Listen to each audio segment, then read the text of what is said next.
The train pulled away, leaving nothing but dust and broken promises. Lillian Moore stood alone on that forsaken platform in New Mexico, 1878, clutching a letter from a dead man, a stranger's brother who'd promised her everything. No one came. No wedding. No future. Just silence and the crushing weight of 1,000 miles traveled for nothing. Then a barefoot child appeared, asking if she was the angel Mama had sent.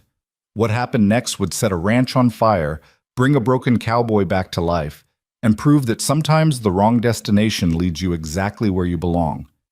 Stay until the end. Hit that like button and comment your city so I can see how far this story travels. The spring wind carried dust across the high desert like whispered secrets, coating everything in a fine layer of forgotten things.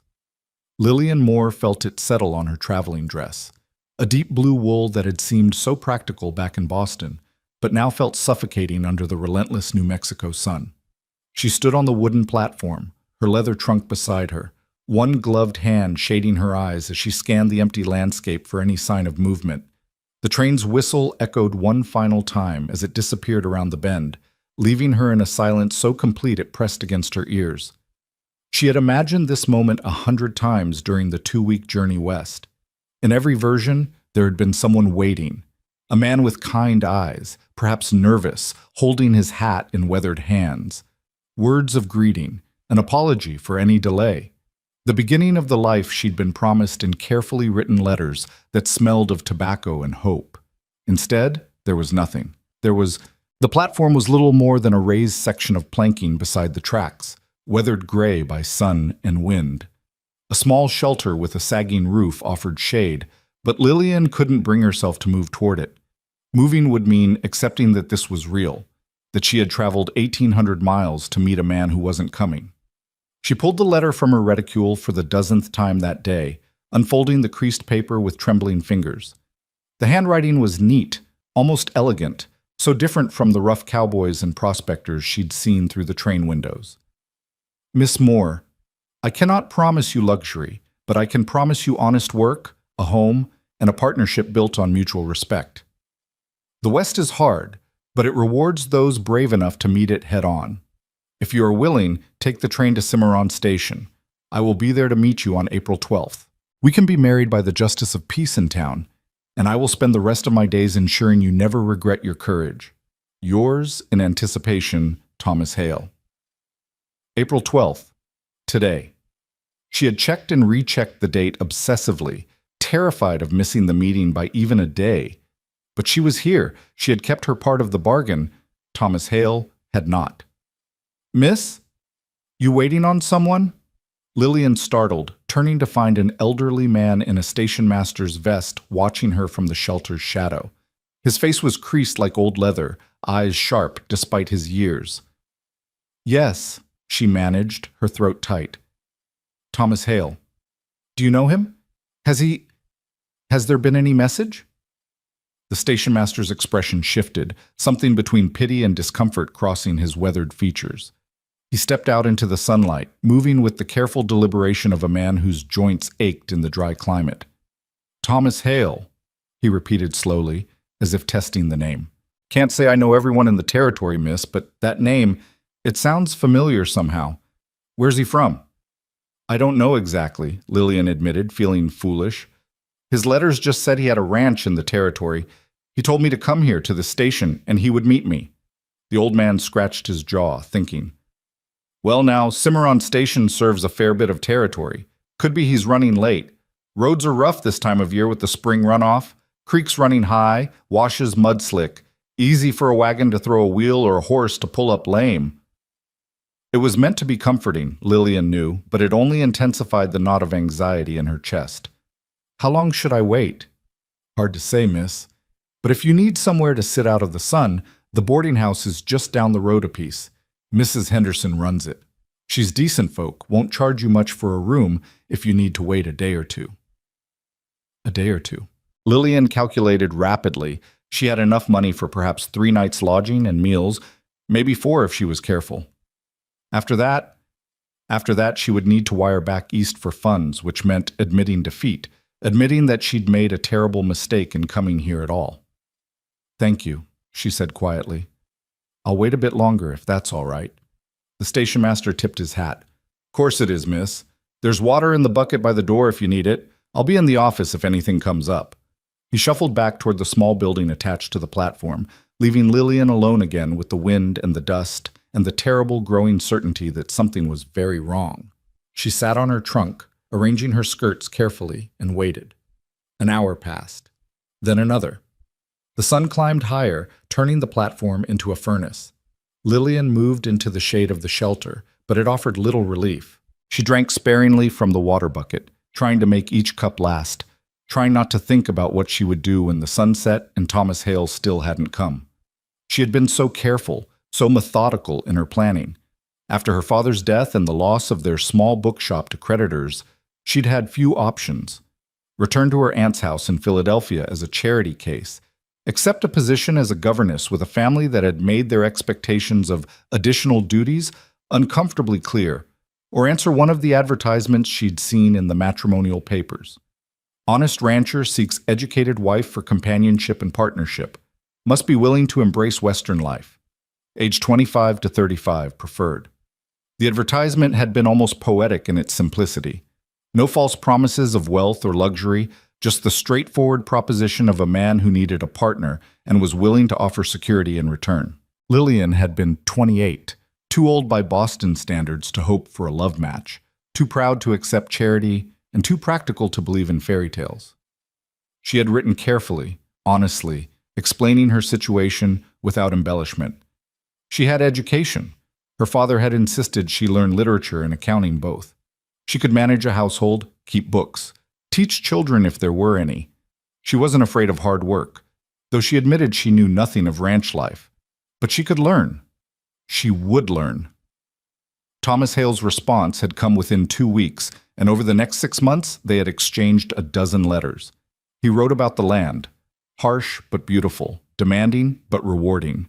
He wrote about his plans to expand the ranch, his hope for a family, his belief that the West was a place where people could reinvent themselves, shed the rigid expectations of Eastern society, and become something new. Lillian had let herself hope. More than hope, she had let herself believe in the possibility of a fresh start.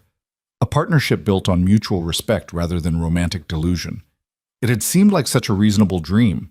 Now, sitting on a deserted platform with the sun beating down and no sign of the man who had promised her a future, that dream felt like the worst kind of foolishness. "Please," she whispered to the empty air. "Please let there be a reason. Please let him come." But the desert offered no answers, just the endless wind and the distant cry of a hawk circling overhead. It was nearing late afternoon when Lillian heard the sound of footsteps. Small, quick, not the heavy tread of a man's boots, but something lighter. She looked up from her increasingly desperate study of Thomas Hale's letter to see a child approaching across the dusty road that led from the station toward the scattered buildings of what passed for a town. The girl couldn't have been more than 4 years old, small and slight, with tangled dark hair that caught the sunlight in shades of chocolate and copper. She was barefoot, her simple cotton dress faded and patched but clean. What struck Lillian most were her eyes, large and dark, and impossibly serious for such a young face. The child stopped at the edge of the platform, tilting her head as she studied Lillian with unsettling intensity. "Are you the angel?" the girl asked, her voice high and clear. Lillian blinked, caught off guard by the question. "I'm sorry?" "The angel," the girl repeated patiently, as if Lillian were the child and she the adult. "Mama said when things felt too empty, an angel would come. She promised." Something tightened in Lillian's chest, a mixture of pity and confusion and unexpected tenderness. She set down the letter and leaned forward, trying to make herself less imposing to the small figure watching her. "What's your name, sweetheart?" "Maggie." "Maggie Hale." The world seemed to tilt sideways. Lillian gripped the edge of the bench she sat on, her mind racing. Hale. The child's name was Hale. "Maggie," she said carefully, "do you know a Thomas Hale?" The girl's face brightened with recognition. "That's Uncle Thomas, but he's not here anymore.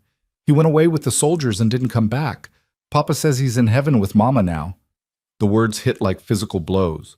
Went away with the soldiers. Didn't come back. Heaven. When? Lillian heard herself ask, her voice sounding strange and distant. When did he go away? Maggie scrunched up her face, thinking. Before the snow came. I remember because Papa said Uncle Thomas was going to help protect people, and I asked if he would come back for Christmas, and Papa said yes, but then he didn't. Her expression grew sad. Papa cried. I heard him at night when he thought I was sleeping. Before the snow came. Winter. It was April now. If Thomas Hale had left in late fall or early winter, that meant he'd been gone for months. And if he'd gone with soldiers and ended up in heaven? He's dead, Lillian whispered. The letter crumpled in her hands as her fingers clenched involuntarily. He's been dead for months. Maggie nodded solemnly. That's what Papa says. Heaven means you don't come back, not ever. Not until we go there, too. Lillian couldn't breathe properly. The air felt too thin, too hot, too empty. She had come all this way for a dead man, had spent her last money on train tickets to meet a ghost, had left everything behind to marry someone who had been in the ground for months while she was still receiving his letters, still planning, still hoping. But you're here now, Maggie said brightly, apparently unaware of the devastation her words had caused. You must be the angel. You're pretty like an angel, with your nice dress and your yellow hair. She reached up and touched Lillian's sleeve tentatively. Will you come home with me? Papa needs an angel too, but he won't say so. He just gets quiet and stares at the hills. Sweetheart, I can't, Lillian began, but Maggie was already tugging at her hand. Please, it's not far. And Papa will help you if you're lost. He always helps people, even when he's sad. Mama said that's what good men do. There was such hope in those dark eyes, such innocent certainty that Lillian was exactly who she needed to be. And what else did Lillian have? Where else could she go? At least with this child, she might find answers about Thomas Hale, might understand what had happened, might figure out what to do next. All right, she said softly. But just to talk to your papa, you understand? I'm not an angel, Maggie. I'm just a woman who came here to meet your uncle, and I didn't know... That's what angels say, Maggie announced with absolute conviction. They always pretend they're regular people first. It's in the story Mama used to tell me. There was no arguing with that logic. Lillian gathered her trunk, lighter than when she'd left Boston, as she'd sold what she could to afford the journey, and let the small girl lead her away from the platform, away from the last place she'd had any certainty about her future. They walked down a dusty road that curved away from the handful of buildings clustered near the station. The town, if it could be called that, consisted of a general store, a saloon, what looked like a blacksmith's forge, and a few other structures Lillian couldn't identify. A handful of people watched them pass. A woman sweeping a porch, 2 men loading supplies onto a wagon, a dog sleeping in a patch of shade, but no one called out or questioned where Maggie was taking the strange woman with the trunk. How far is your home? Lillian asked, already feeling the weight of her trunk despite its diminished contents. Not far, Maggie said again, which Lillian was beginning to realize was a child's measurement that could mean anything from 100 yards to several miles. In fact, it was perhaps a mile from the station, following the road until it became little more than a wagon track, then cutting across open grassland toward a cluster of buildings nestled against the rise of hills in the distance. As they drew closer, Lillian could make out a house. Simple frame construction, whitewashed but weathered, along with a barn, several outbuildings, and corrals that held a few horses. It was modest, much smaller than she'd imagined when Thomas Hale had written about his ranch. But there was something solid about it, something that spoke of hard work and careful maintenance. The land around it had been cleared, fenced in places, with evidence of cultivation in one section where young plants were just beginning to show green against the brown earth. A man stood near the barn, his back to them as he worked on something Lillian couldn't quite see. He was tall, broad-shouldered, his shirt dark with sweat, despite the relatively cool temperature. As if sensing their approach, he turned, and Lillian got her first clear look at Caleb Hale. He was older than his brother must have been, perhaps 35 or 40, though the sun and hard work had etched lines into his face that made precise age difficult to guess. Dark hair, longer than was fashionable, fell across his forehead.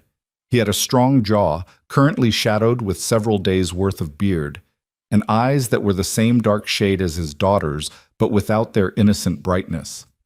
These were eyes that had seen too much, lost too much, and had decided that expecting anything good was a fool's game. "Maggie?" His voice was rough, surprised. "Where have you been? I told you to stay close to the house." "I went to see if the angel came," Maggie announced, pulling Lillian forward with surprising strength for such a small child. "And she did. She was waiting at the station, just like Mama said. She has pretty hair and a big trunk, and she came all this way to help us." Caleb Hale's expression shifted from surprise to confusion to something harder as his gaze moved from his daughter to Lillian. He took in her traveling dress, the trunk, her obvious Eastern origins, and his jaw tightened. "Maggie, go inside," he said quietly. "But, Papa, inside now." Something in his tone made the child obey without further argument, though she cast one worried glance back at Lillian before scampering toward the house. In the sudden silence, Lillian became acutely aware of how isolated they were, how vulnerable her position was. This man was a stranger, and she had just followed his child to his remote ranch based on nothing more than desperation and a little girl's innocent invitation. Caleb Hale approached slowly, wiping his hands on a rag he pulled from his pocket. Up close, Lillian could see the grief etched into every line of his face, the exhaustion that went bone deep, the wariness of a man who had been hurt too many times to trust easily. "Who are you?" he asked bluntly. "And what are you doing with my daughter?" Lillian drew herself up, trying to find some dignity in this impossible situation. "My name is Lillian Moore. I came from Boston to meet Thomas Hale. Your daughter, she told me about him. I didn't know. No one told me." She saw the moment comprehension dawned, followed immediately by something that looked like pain and anger mixed together. Caleb's hands clenched on the rag, his jaw working as if he were physically chewing on words he didn't want to say. "Thomas," he said finally, the name rough as gravel. "You came here for Thomas." "He wrote to me," Lillian said, pulling out the crumpled letter with trembling hands. "We exchanged letters for months. He asked me to come, to marry him. He said he would meet me at the station on April 12th, today. He didn't tell me. No one told me." Caleb took the letter, reading it quickly. She watched his expression close down even further, walls going up behind his eyes that shut out any hope of understanding or sympathy. "When did he send this?" he asked. "It's dated February 10th. It arrived in Boston 3 weeks later, and I made arrangements immediately. The journey took 2 weeks, and I arrived today exactly as planned." Her voice was starting to shake now, the full weight of her situation crashing down.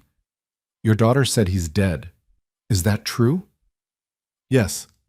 The word was brutal in its simplicity, offering no comfort or explanation. "How?" Lillian whispered. "What happened?" Caleb handed back the letter, his movements careful, as if he were handling something dangerous. "There was an Apache uprising in January. Small band, mostly just scared families trying to reach Mexico, but the cavalry went after them anyway. Thomas..." He stopped, swallowed hard. Thomas had been working as a scout, trying to make extra money to expand the ranch. He volunteered to go with the troop. They got caught in an ambush in a canyon north of here. Only 3 men made it out. Thomas wasn't one of them. Lillian's legs felt unsteady. She set down her trunk and gripped it for support, trying to process what he was telling her. "In January? But this letter is dated February." "My brother wrote to a lot of people in the months before he died," Caleb said quietly. "He was optimistic like that, always making plans, always thinking about the future. I found a stack of letters in his room after we got word, all stamped and ready to post. I didn't know what they said. I figured they were just correspondence with his friends back east, maybe some business arrangements. I mailed them because I thought that's what he would have wanted." The implications of that statement were staggering. Thomas Hale had been dead for 3 months, but his letters had continued to arrive, had continued to build a future that no longer existed. Someone, this man standing before her, had unknowingly sent those letters, setting in motion a chain of events that had brought Lillian across the country to meet a ghost. "You didn't read them," she said. It wasn't quite a question, but Caleb answered anyway. No, I was. He looked away toward the hills that shadowed his ranch. I wasn't in a state to be reading my dead brother's mail. I should have. I should have known there might be something important, someone who needed to know. I'm sorry you came all this way. That's a hell of a thing to learn after such a journey. Sorry, Lillian repeated numbly. She almost wanted to laugh at the inadequacy of the word. Sorry. As if sorry could erase the past 6 months of planning, of hoping, of believing she was building towards something real.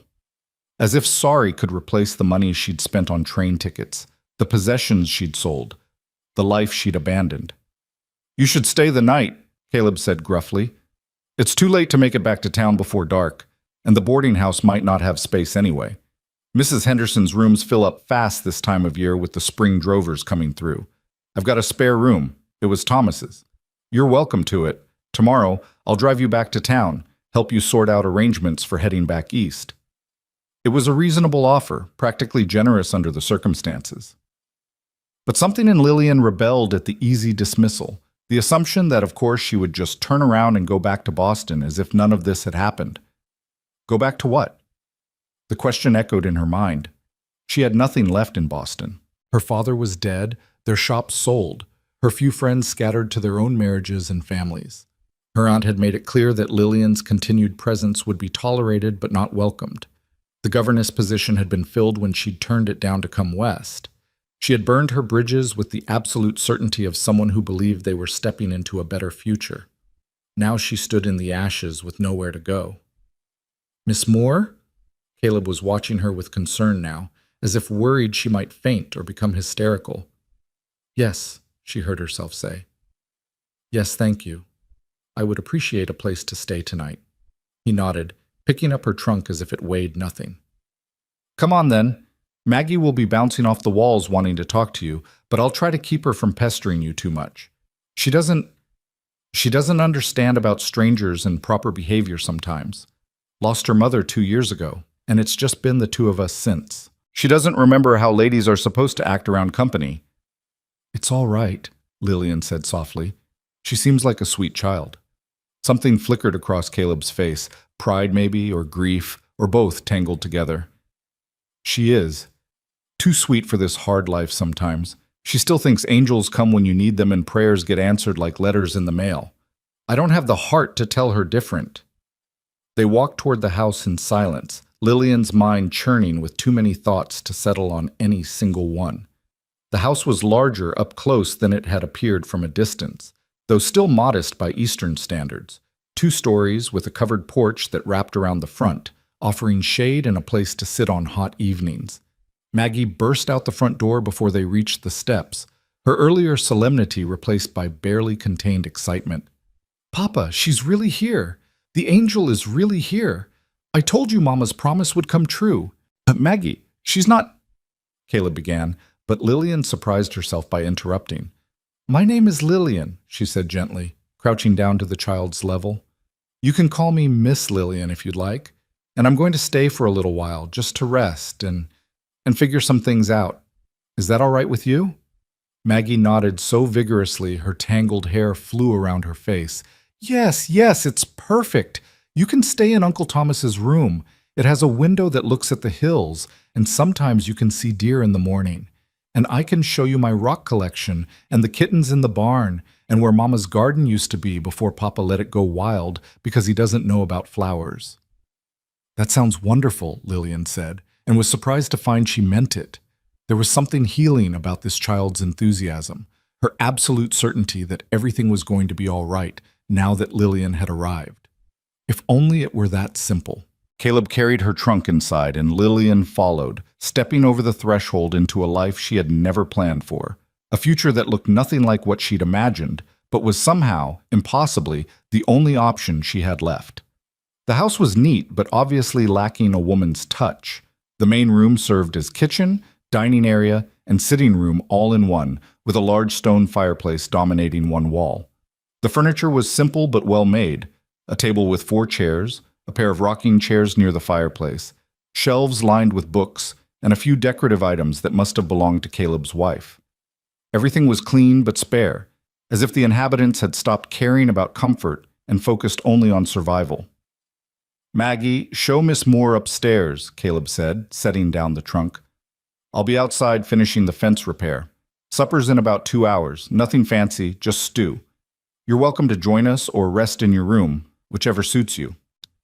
He left before Lillian could respond, escaping with the practiced ease of a man uncomfortable with domestic situations. Maggie grabbed Lillian's hand and pulled her toward a narrow staircase. Come on, I'll show you everything. The stairs led to a short hallway with 3 doors. Maggie pointed to each in turn. That's my room, that's Papa's room, and that's Uncle Thomas's room, which is your room now. Papa never goes in there anymore. He says it makes him too sad. She pushed open the door to reveal a simple bedroom, a single bed with a quilt, a washstand, a dresser, and a window that indeed looked out toward the hills. It was a lonely room, Lillian thought, a room for someone passing through rather than building a life. How appropriate. I'll let you rest, Maggie said with the practiced politeness of a child who had been taught manners but didn't quite understand them. But if you need anything, I'll be right in my room, and I'll come get you for supper. Papa makes good stew, but sometimes he forgets the salt, so you have to remind him. Thank you, Maggie. The child lingered in the doorway, suddenly shy. Miss Lillian, are you really going to stay, or are you going to leave like Mama did and Uncle Thomas did? The question cracked something open in Lillian's chest. She crossed the room and knelt down again, taking Maggie's small hands in hers. I don't know what's going to happen, she said honestly, but I promise I won't leave without saying goodbye. That's not much of a promise, I know, but it's the only one I can make right now. All right? Maggie considered this gravely, then nodded. All right. That's better than no promise at all. That's what Papa says. Better something small and true than something big and pretend. She skipped away down the hall, leaving Lillian alone in the dead man's room, surrounded by the scattered pieces of a life that would never be lived. Lillian sank onto the bed and finally let herself cry. The tears didn't last long. Lillian had learned years ago that crying changed nothing, solved nothing, and only left you with swollen eyes and a headache. She allowed herself 5 minutes of grief for the future she'd lost, then wiped her face, straightened her dress, and stood to survey the room that would be hers for at least one night. Thomas Hale's possessions were few but carefully kept. A row of books on a small shelf, mostly practical volumes about animal husbandry and land management, but also a worn copy of Whitman's poetry and a collection of essays by Emerson. A pair of boots stood by the door, cleaned and oiled but never to be worn again.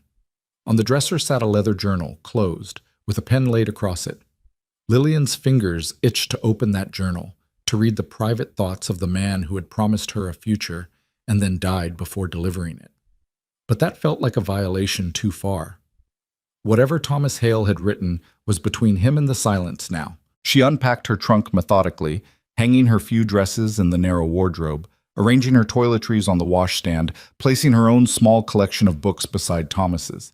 The act of organizing calmed her, gave her hands something to do while her mind wrestled with impossible questions. What would she do tomorrow? Where would she go? She had perhaps $15 left to her name, enough for a train ticket east if she traveled in the cheapest accommodations, but not enough to establish herself anywhere once she arrived. She could wire her aunt, beg for help, but the thought made her stomach turn. Her aunt would help, certainly, but the price would be constant reminders of Lillian's foolishness, her impulsiveness, her failure to secure a proper future through proper channels. A knock at the door interrupted her spiraling thoughts. Miss Lillian, Maggie's voice was tentative. Papa says supper's ready if you want to come down. But he also says if you're too tired, I can bring you a tray. He taught me how to carry trays without spilling. Well, mostly without spilling. Despite everything, Lillian found herself smiling. I'll come down. Thank you, Maggie. She checked her reflection in the small mirror above the washstand, smoothing her hair and pinching color back into her cheeks. Whatever happened tomorrow, tonight she would maintain her dignity and her manners. She owed Caleb Hale at least that much for his reluctant hospitality. The main room had been transformed in her absence.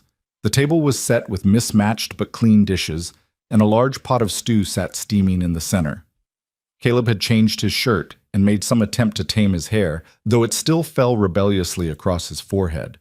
He looked uncomfortable, standing awkwardly by the fireplace as if unsure what to do with his hands. "It's not fancy," he said without preamble. "Just rabbit stew with whatever vegetables I had left from winter storage. But it's hot, and there's plenty of it." "It smells wonderful," Lillian said honestly. Her last meal had been a stale sandwich purchased at a train station hours ago, and suddenly she was ravenous. They sat, Caleb at the head of the table, Maggie to his right, and Lillian across from the child. For a moment, no one moved, and Lillian realized they were waiting for something. A blessing, perhaps, or some ritual she didn't know. "We don't say words before meals," Maggie explained, catching Lillian's confusion. "Mama used to, but Papa says it feels wrong now, like we're pretending things we don't believe anymore. So we just sit quiet for a minute and think about people who aren't here." It was perhaps the saddest explanation Lillian had ever heard for silence at a meal, but she bowed her head with them and thought about her father, about the bookshop where she'd grown up, about Thomas Hale, who had died without knowing the chaos his letters would cause. Then Caleb ladled stew into bowls, and they ate. The food was good, simple but well seasoned, the meat tender, and the vegetables soft. Maggie kept up a steady stream of chatter, telling Lillian about the ranch, about the horses, about a snake she'd seen last week that Papa said was just a bull snake, but looked scary anyway. Caleb ate in silence, occasionally nodding at his daughter's stories, but offering nothing of his own. Lillian found herself watching him when she thought he wasn't paying attention. There was a heaviness to him that went beyond physical exhaustion, a weight that pressed down on his shoulders and carved deep lines around his eyes. He moved like a man going through motions he'd repeated so many times they'd lost all meaning. Fork to bowl to mouth. Chew, swallow, repeat. "Miss Lillian came all the way from Boston," Maggie announced, as if this were the most impressive accomplishment imaginable. "That's where the tea party was, right, Papa? The one with the ships?" "That's right, sweetheart." Caleb's voice was rough but gentle when he spoke to his daughter, so different from the guarded tone he'd used with Lillian. "Long time ago now." "Do you know about the tea party?" Maggie asked Lillian eagerly. "Did you see the ships?" "That was 100 years before I was born," Lillian said with a smile. "But yes, I know the story, and Boston is a beautiful city, full of history and culture, very different from here." "Did you have a house there?" "I lived above my father's bookshop. It wasn't very big, but it was full of wonderful things. Books, of course, but also maps and prints, and sometimes rare manuscripts that collectors would come to see." "What happened to it?" The question came from Caleb, surprising Lillian. He was looking at her now with something that might have been genuine curiosity. "The bookshop. If it was yours, why leave?" It was a fair question, and Lillian decided he deserved an honest answer. "My father died last year. He'd borrowed money to keep the shop running during some lean times, and when he passed, the creditors came calling. I couldn't pay what he owed, so they took the shop. I tried to find work, but opportunities for single women with no connections are limited. When I saw your brother's advertisement, it seemed like the best of my available options." "What would you have done?" Caleb asked. "If Thomas had been here, I mean, did you know anything about ranch life?" "Not a thing," Lillian admitted. "But I can learn. I'm good with numbers, I can read and write well. I'm organized, and I work hard. I thought those skills would translate somehow. I thought—" She paused, choosing her words carefully. "I thought if two people were honest with each other about what they needed and what they could offer, they could build something functional, even without romantic attachment." Something shifted in Caleb's expression, not quite approval, but perhaps a glimmer of respect. "That's practical thinking. Thomas always was good at finding practical people. He knew this life wasn't for dreamers." "And yet he wrote poetry," Lillian said, remembering the Whitman on the shelf upstairs. "His letters were beautiful, full of descriptions of the land and the sky. He made the West sound like a place where souls could expand." Caleb's jaw tightened. Thomas was complicated, practical when he needed to be, but with his head in the clouds more often than not. That's what got him killed, thinking he could scout for the cavalry and come home with enough money to turn this place into something grand. Couldn't just accept what we had to always be reaching for more. There was bitterness in his voice, but also grief so raw it made Lillian's chest ache. She wanted to say something comforting, but what comfort could she offer? She was a stranger here, connected to these people only by the thinnest thread of her correspondence with a dead man. "I'm sorry," she said quietly, "for your loss. Both your losses." She glanced at Maggie, who had grown quiet, sensing the shift in her father's mood. Caleb pushed back from the table abruptly. "I'll clean up. You two can go sit on the porch if you want. It's nice in the evenings when the sun's going down." It was clearly a dismissal, and Lillian took it as such. She helped Maggie carry dishes to the sink despite Caleb's protest, then followed the child outside. The porch was indeed pleasant, with 2 rocking chairs positioned to catch the breeze. The sun was sinking toward the hills, painting the sky in shades of orange and pink that seemed impossible in their intensity. Lillian had seen sunsets in Boston, of course, but they'd been muted by buildings and smoke. Here, with nothing but open land in every direction, the sky felt vast enough to swallow the world. "Pretty, isn't it?" Maggie climbed into one of the rockers, her legs too short to reach the floor, so she had to push off with her toes to make it move. "Mama used to say the sky was trying to show us what heaven looked like, all those colors and clouds. She said that's where she'd be someday, painting pictures in the sunset for us to see." "That's a lovely thought," Lillian said, settling into the other rocker. "Papa doesn't like when I talk about Mama," Maggie continued matter-of-factly. "It makes him sad. But I think if we don't talk about people, we start to forget them, and that's worse than being sad, don't you think?" The child's wisdom was startling. "Yes," Lillian agreed. "I think you're right. It's important to remember the people we've loved, even when it hurts."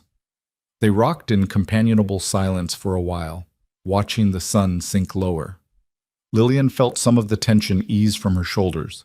Tomorrow would bring its own problems, but for this moment, sitting on a porch in the fading light with a lonely child beside her, she could simply exist. "Miss Lillian," Maggie's voice was small now, uncertain. "Do you think Mama really sent you, or do you think I just made that up because I wanted it to be true?" Lillian considered the question carefully. She could tell the child what she wanted to hear, could reinforce the comforting fantasy, or she could be honest. "I think," she said slowly, "that sometimes people need help, and sometimes other people show up at just the right moment. Maybe that's what your mama knew would happen, not that she would send someone, but that when the time was right, someone would come. And here I am, right when you went looking. That seems like more than just coincidence to me." Maggie thought about this, her small face serious in the dimming light. "So maybe you're not an angel, but maybe Mama knew you'd come anyway? Maybe something like that." "That's almost as good," Maggie decided. "Papa says we have to deal with what is, not what we wish for. But I think sometimes what is turns out to be what we wished for, just in a different shape than we expected." Lillian felt tears prick her eyes again, but these were different from the ones she'd shed upstairs. "You're a very wise little girl, Maggie Hale."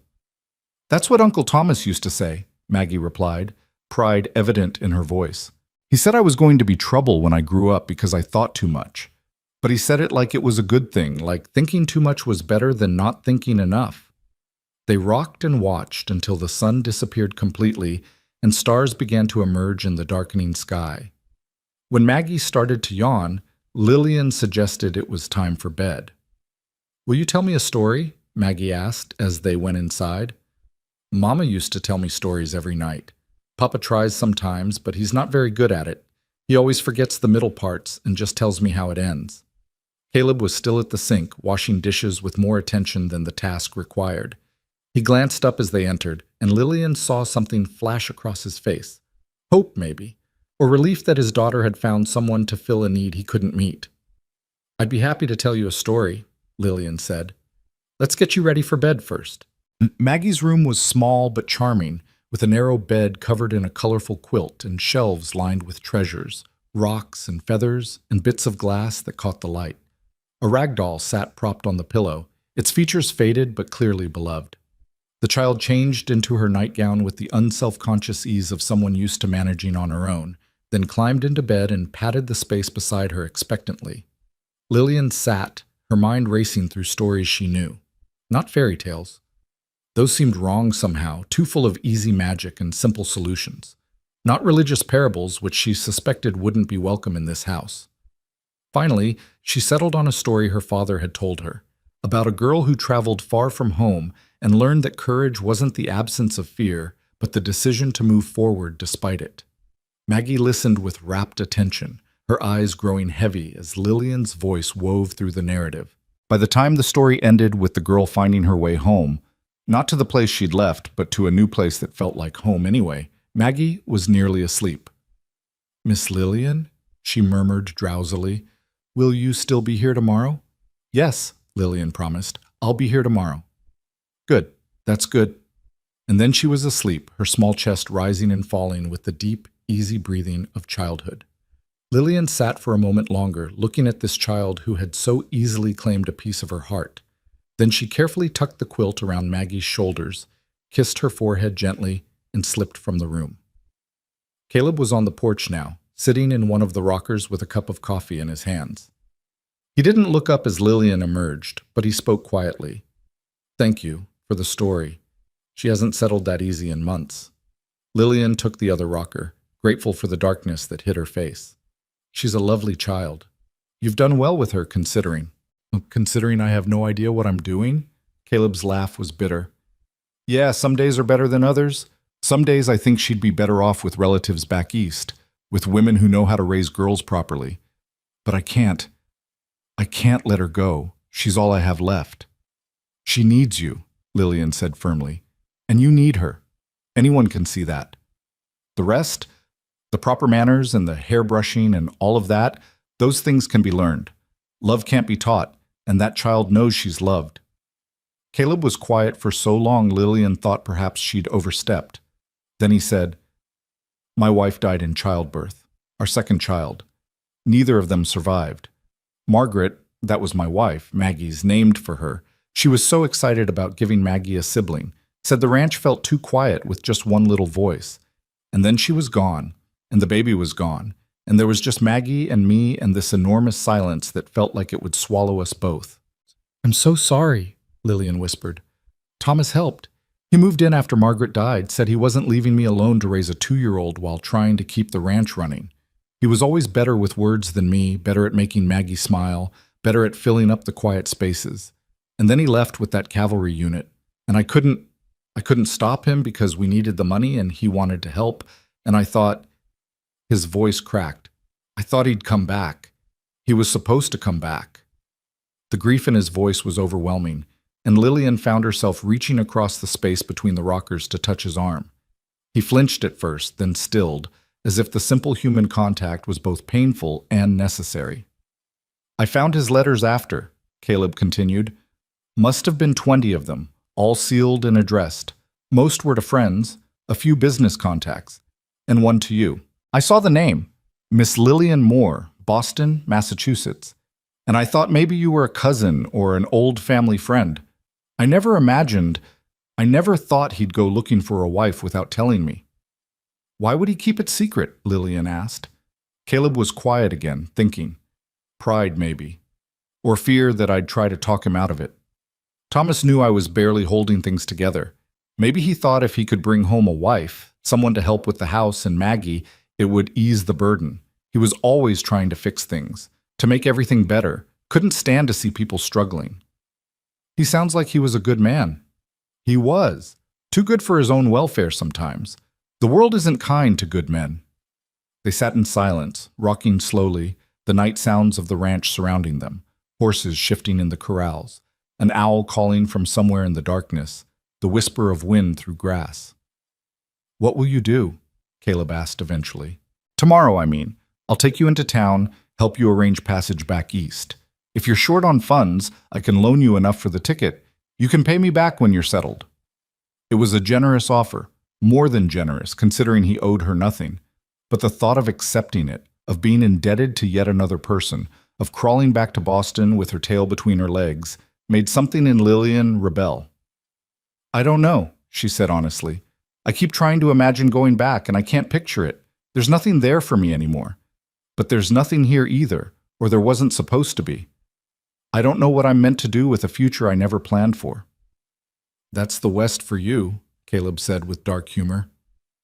"Full of people who came here because everywhere else stopped making sense. We're all running from something or toward something, and half the time we can't tell which. What were you running from? Or were you born here? Running to, Caleb corrected. Margaret and I came from Missouri 10 years ago. Her father didn't approve of me. I was just a ranch hand with no prospects, and she was supposed to marry the banker's son.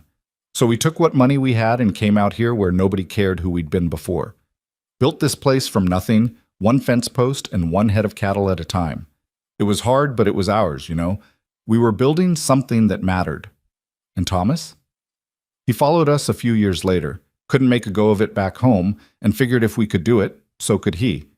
He was younger, still had that optimism that makes you think everything will work out if you just try hard enough. Caleb's voice softened. He never lost that, not even when things got hard. Even dying, he probably thought it would be all right somehow. Lillian heard the love beneath the words, the complicated tangle of grief and anger and guilt that came with surviving when someone you loved didn't. She understood it, had felt the same thing after her father's death, the irrational fury at him for leaving her alone mixed with devastating sorrow that he was gone. You should keep the room, Caleb said abruptly. Thomas's room. Not forever, but longer than one night. Until you figure out what you want to do. There's work here if you're willing. Real work, not charity. Maggie needs someone, and I'm not equipped to give her what she needs. If you stayed on for a while, just temporarily, I could pay you something. Not much, but room and board and a little besides. Then when you're ready to leave, you'd have enough saved to go wherever you wanted, do whatever you decided. No obligations, no expectations, just help, if you're willing. Lillian's heart raced. It wasn't what she'd come for. It wasn't marriage, or security, or a permanent home. But it was something, a bridge between the future she'd lost and whatever came next. And more than that, it was purpose. For the first time since stepping off that train, she felt like there might be a reason she'd come all this way. I'd need to think about it, she said carefully. It's not what either of us planned, and I wouldn't want to make promises I can't keep. Maggie's already lost too many people. Fair enough. Think on it tonight. We can talk more in the morning. They rocked in silence a while longer, then Caleb stood, stretching his back with a wince. I should check the horses before bed. You can stay out here as long as you like. The night air's good for thinking. He disappeared into the darkness, leaving Lillian alone with the stars and the impossible decision ahead of her. She stayed on the porch for another hour, watching the stars wheel overhead and listening to the ranch settle into sleep. In Boston, night had meant lamplight and city sounds and the constant presence of other people. Here, the darkness was absolute and the silence was profound, broken only by natural sounds that spoke of a world much older and larger than human concerns. It should have felt frightening, this vast emptiness. Instead, Lillian found it strangely comforting.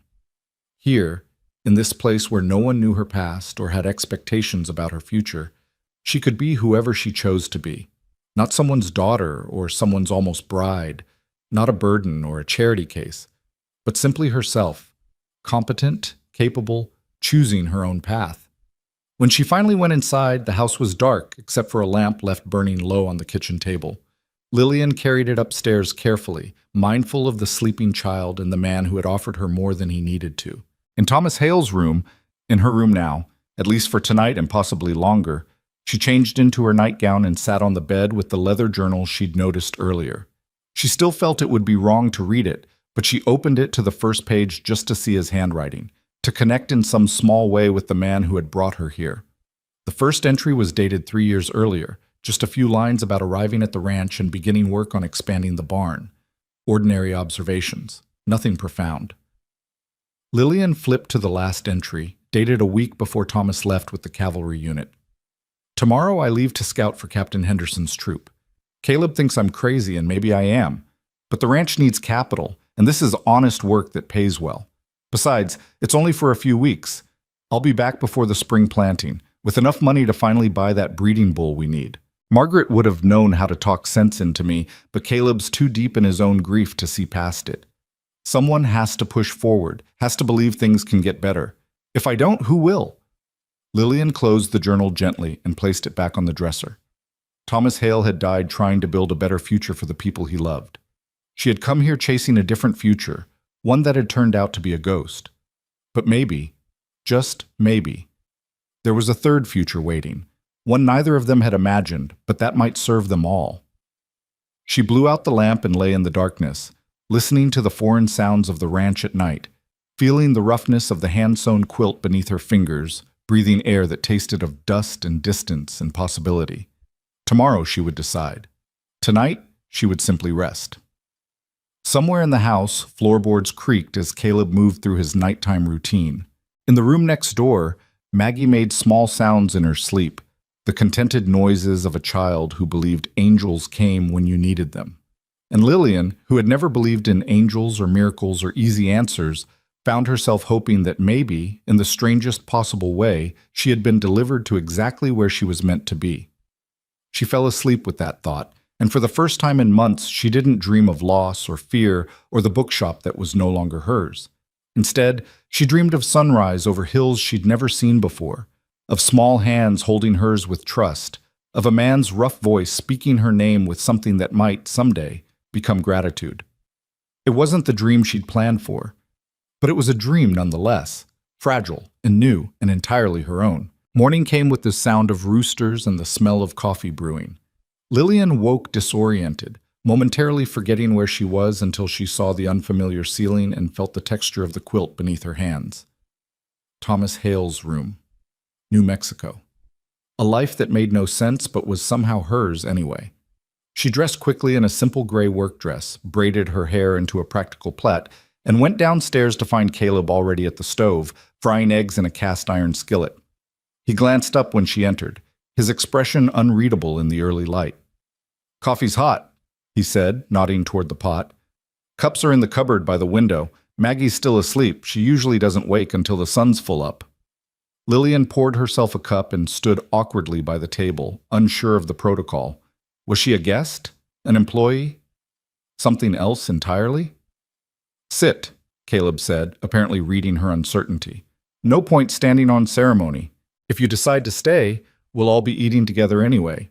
Might as well start the habit now." So she sat, wrapping her hands around the warm cup and watching as he worked with the efficient movements of someone long accustomed to managing alone.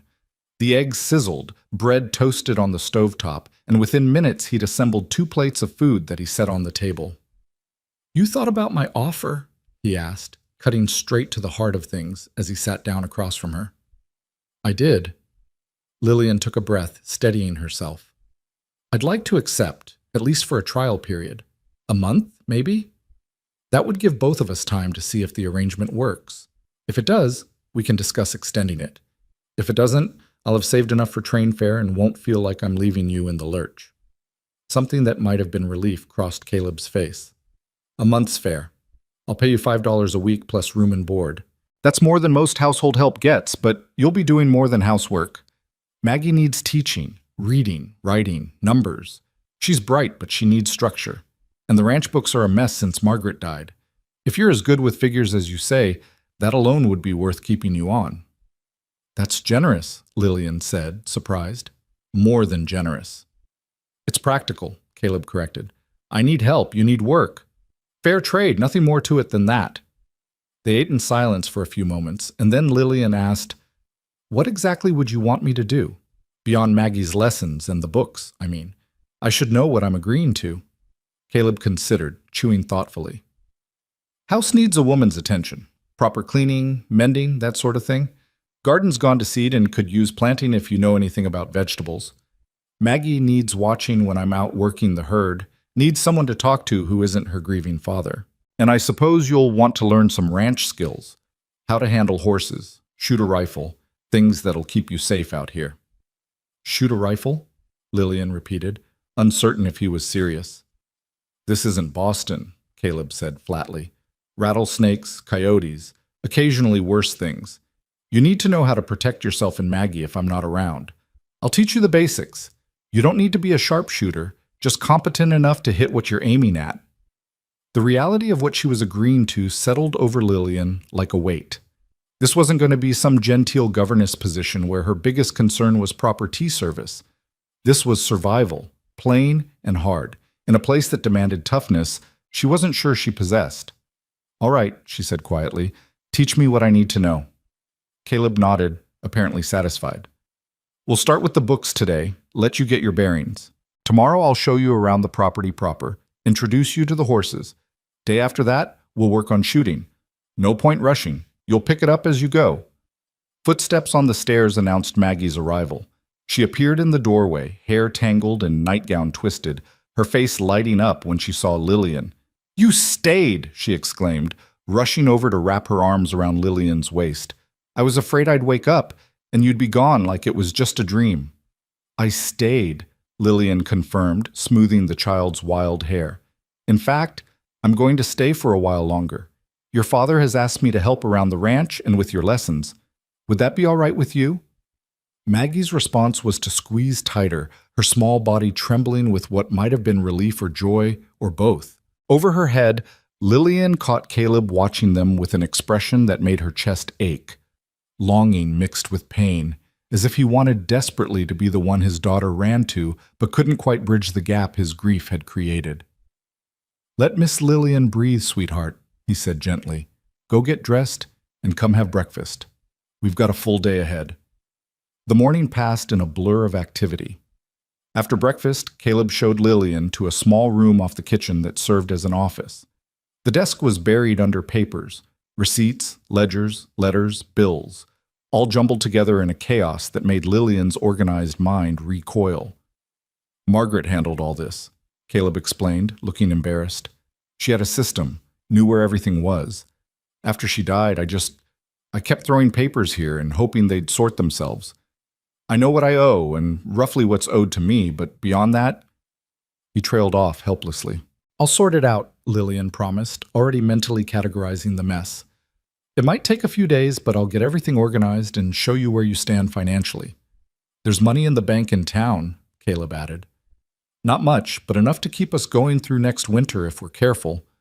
Thomas's scouting pay should come through eventually too, once the Army processes the paperwork. That'll help." The thought of profiting from Thomas's death felt ghoulish, but Lillian understood the practical necessity. The dead didn't need money. The living did.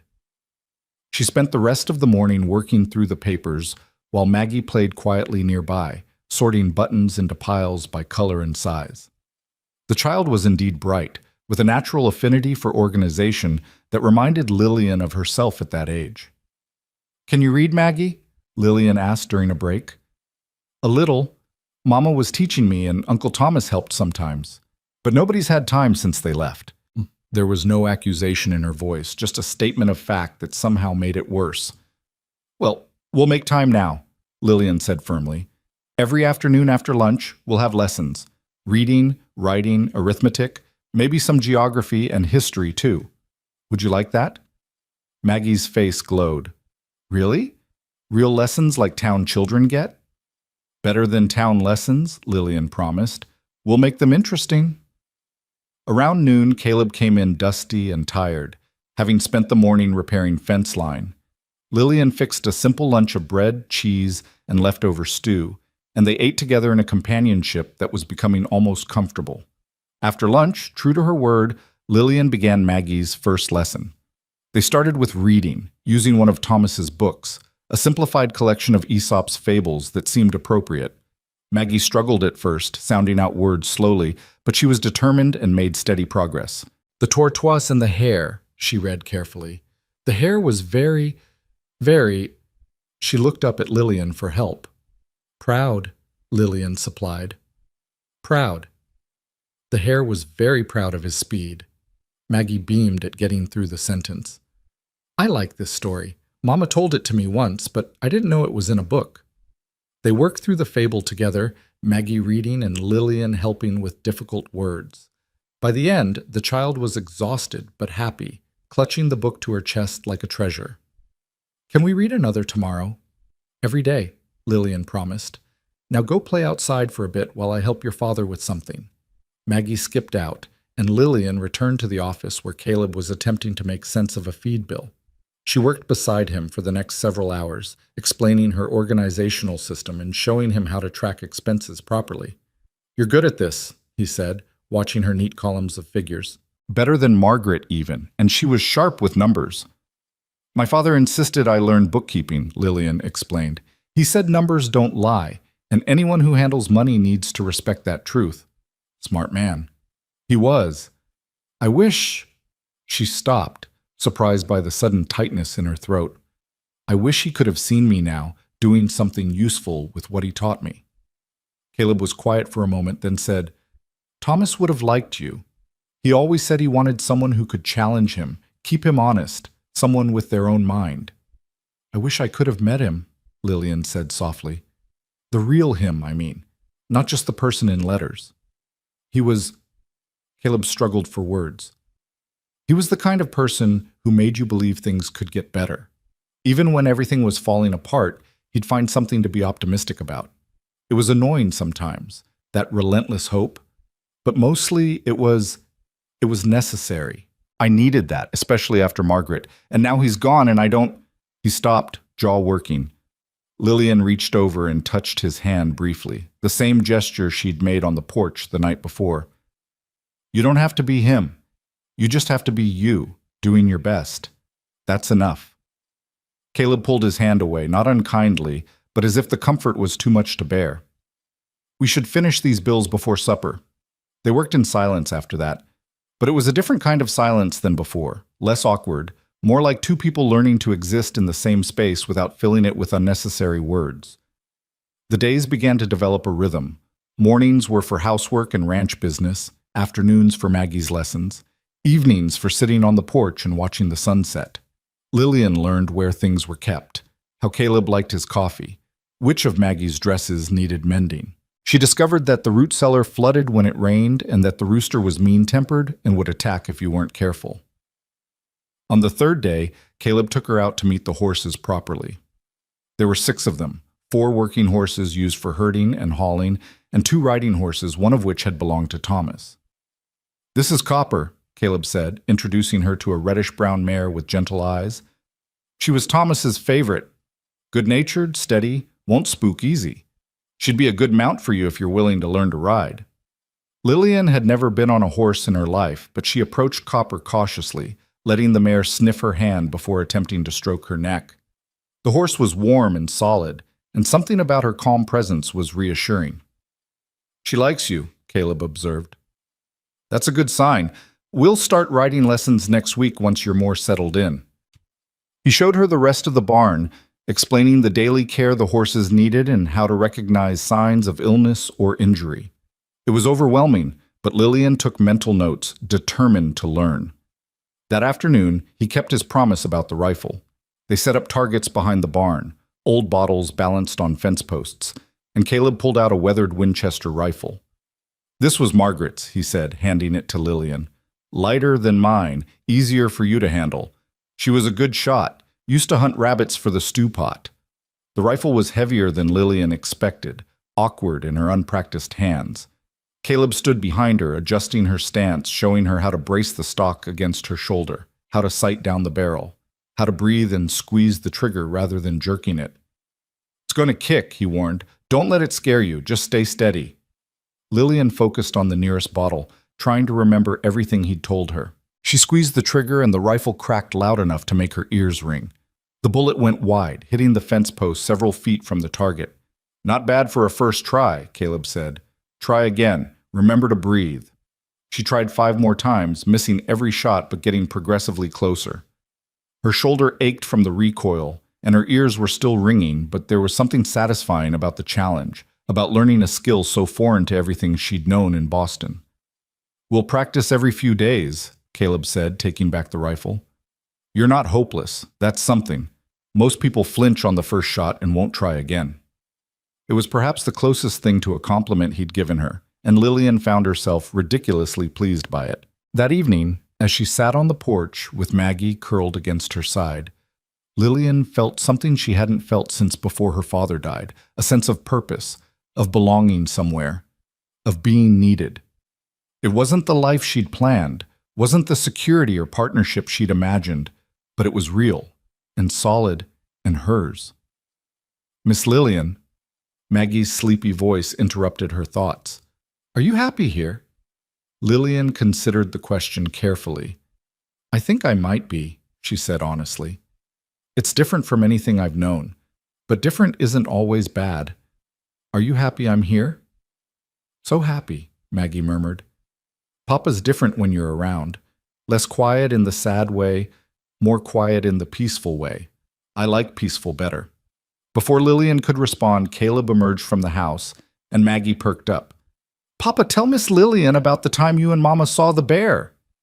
That's not much of a story, Caleb protested, but Maggie was insistent. Please. She likes stories, and you never tell them anymore. So Caleb settled into his rocker and told a story about encountering a black bear while he and Margaret were checking fence line years ago. It wasn't elaborate or particularly dramatic, but the way he told it, with reluctant humor and obvious affection for his late wife, made it compelling. Maggie had clearly heard it before, but laughed at all the same parts, delighted to have her father engaged. When the story ended, Caleb looked almost surprised at himself, as if he'd forgotten he could still tell stories, could still remember without drowning in the remembering. The week passed, and then another. Lillian's trial month was slipping by faster than she'd expected. The ranch books were organized now, everything filed and categorized and reconciled. She'd discovered Caleb was in better financial shape than he'd thought. Not wealthy by any means, but stable, with enough saved to weather setbacks. She'd also uncovered some outstanding debts that hadn't been paid, including one to a man named Victor Drummond, who owned several properties in town. The amount was significant, nearly $200, and according to the notes Margaret had kept, it had been borrowed to purchase cattle during a hard winter 3 years ago. Drummond, Caleb said when she asked about it, his expression darkening. I've been making payments when I can, but he keeps adding interest. Says it's standard practice, but the rate seems criminal. Does he have documentation of the interest terms? Lillian asked. Just his word against mine. Margaret handled the original loan, and she's not here to confirm what was agreed. The bitterness in his voice was sharp enough to cut. Lillian made a note to look into it further. Something about the situation felt wrong, but she'd need more information before she could say why. Meanwhile, Maggie was flourishing under regular lessons. She'd finished the Aesop's Fables and moved on to a simple geography primer, fascinated by maps and the idea that there were places vastly different from her own small world. She asked endless questions. What was an ocean like? Did people really live in cities with buildings as tall as trees? Were there truly countries where everyone spoke different languages? Lillian answered what she could and admitted ignorance when she couldn't, which Maggie seemed to appreciate. Mama used to pretend she knew everything, the child confided, but I think it's braver to say when you don't know something. The shooting lessons continued as well. Lillian still couldn't hit a bottle reliably, but she could hit the fence post most times, and Caleb seemed satisfied with her progress. You'll never be a marksman, he said bluntly after one session, but you're competent enough to scare off a coyote or signal for help if you need to. That's what matters. On the 15th day, Lillian woke to the sound of horses approaching the house. She dressed quickly and hurried downstairs to find Caleb already outside, his body language tense. Through the window, she could see 3 riders, well-dressed men on expensive horses, clearly not ranch hands or passing travelers. The man in the lead was perhaps 50, with silver-threaded hair and an air of authority that suggested he was used to getting his way. He dismounted with the ease of someone who'd spent considerable time on horseback, and his smile was all teeth and no warmth. "Caleb Hale," he said, his voice carrying clearly through the morning air. "It's been a while. I'd begun to think you were avoiding me." "Drummond." Caleb's voice was flat, unwelcoming. "What brings you out here?" "Business, naturally. I believe we have a matter of some outstanding debt to discuss." Lillian's stomach tightened. The man from the ledgers, the one who'd loaned Caleb money and kept adding interest. She moved closer to the window, watching carefully. "I've been making payments," Caleb said. "Regular payments, same as always." "Indeed you have, and I appreciate your diligence. However, circumstances have changed.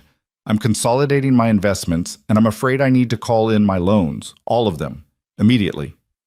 The silence that followed was terrible. Lillian could see Caleb's hands clench into fists at his sides, could read the shock and anger in every line of his body. "That wasn't the agreement," he said finally, his voice dangerously quiet. "The agreement was that I could call in the loan at any time with 30 days' notice. I'm giving you that notice now, $200 plus accumulated interest. Let's call it $240 total.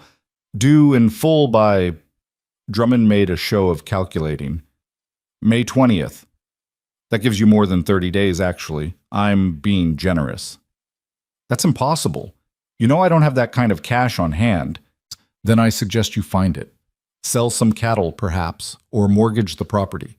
I'm sure someone in town would be willing to help you out. Drummond's smile widened. Or, of course, if you can't pay, I'd be willing to accept the property itself as settlement. Take the whole debt burden off your shoulders. Understanding crashed over Lillian like cold water. This wasn't about debt collection. This was about land acquisition. Drummond wanted the ranch, and he was using the loan as leverage to force Caleb into a corner. You'll get your money, Caleb said, his voice like iron. All of it, on time. Now get off my property. Drummond's smile never wavered. 30 days, Hale. Don't make this harder than it needs to be. He remounted his horse, his companions doing the same. Oh, and I heard about your brother. Tragic, truly. Seems like your family has had more than its share of misfortune lately. Would be a shame if more bad luck came your way. The threat was clear, and Lillian saw Caleb's hands shake with suppressed rage. But he said nothing, just stood rigid until the three riders had disappeared down the road. Only then did he move, turning to slam his fist into the porch railing hard enough to split the wood. The violence of it made Lillian flinch, but she understood. He needed an outlet for the fury and fear that had nowhere else to go. She stepped outside quietly. Caleb? He spun around, and for a moment she saw raw anguish in his face before he locked it away. You heard? Most of it. Is what he said true? About calling in the loan? Probably. Margaret would have read the contract carefully, but knowing Drummond, he made sure there was an escape clause that favored him. Caleb rubbed his face with both hands. $240. I've got maybe 60 in the bank, and I can't sell cattle now. They're not ready for market and won't be for months. Even if I could, I wouldn't get fair price selling in desperation. There has to be another way, Lillian said. Let me look at the books again, see if there's something we're missing. Maybe there's nothing to miss. The words came out harsher than he probably intended. Don't you think I've been over it 1,000 times? This ranch barely makes enough to keep us fed and sheltered. There's no hidden treasure, no miracle solution. Drummond knows that. He's been waiting for the right moment to corner me, and now he's got it. Maggie appeared in the doorway, her eyes wide with fear. Papa, why are you yelling? Caleb's expression crumbled. He crossed to his daughter, knelt down, and pulled her into a fierce hug. I'm sorry, sweetheart. Just some grown-up problems? Nothing for you to worry about. But Maggie wasn't fooled. Are we going to lose the ranch? Like Jenny's family lost theirs last year? No, Caleb said firmly, though Lillian heard the desperation beneath the certainty. No, we're not going to lose anything. I promise. It was a promise he couldn't necessarily keep, and they all knew it. But sometimes promises were all you had to hold on to, even when the ground beneath you was crumbling. Lillian spent the rest of the day poring over the books, looking for any solution, any angle Drummond might have left exposed. But Caleb was right. There was nothing. The ranch was solvent, but cash poor, and raising $240 in 30 days seemed impossible. That evening, as she prepared supper, an idea began to form. It was risky, possibly foolish, but it might be their only option. She waited until after Maggie was in bed to broach it. What if I went to town? She said. Talked to Drummond myself? Tried to negotiate an extension or a payment plan? Caleb looked at her like she'd suggested flying to the moon. Why would he listen to you? Because I'm not you. I'm a woman, an outsider, someone he doesn't see as a threat. Sometimes people reveal things to someone they underestimate that they'd never tell someone they consider an adversary. It's too dangerous, Caleb said immediately. Drummond's not someone to trifle with. And what's the alternative? Sit here and hope for a miracle? They stared at each other across the kitchen table, both stubborn, both desperate in different ways. Finally, Caleb looked away. Even if you went, even if you got him to talk, what good would it do?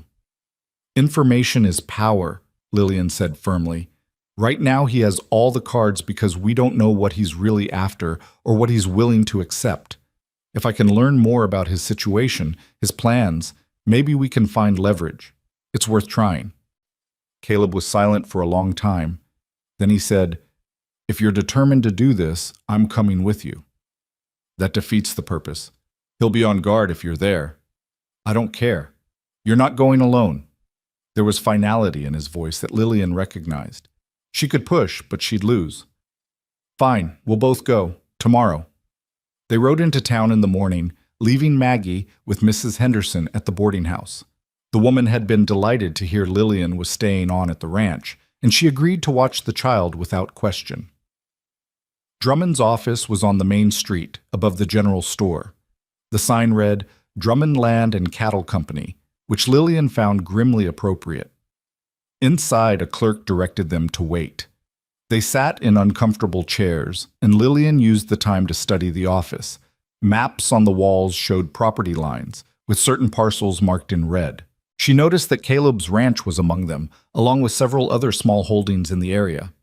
He's buying up land, she whispered to Caleb. Look at the maps. Before Caleb could respond, Drummond emerged from the inner office, his expression shifting from welcoming to guarded when he saw who his visitors were. Mr. Hale. And you must be Lillian Moore, she said, rising to offer her hand. I'm assisting Mr. Hale with his business affairs. Drummond's handshake was perfunctory. I see. Well, if you're here to discuss the loan situation, I'm afraid there's nothing to discuss. The terms are clear. I'm here to better understand those terms, Lillian said calmly, and to see if there might be room for negotiation. There isn't. Mr. Drummond, surely as a businessman, you understand that rigid positions benefit no one. Mr. Hale has been a reliable debtor for 3 years.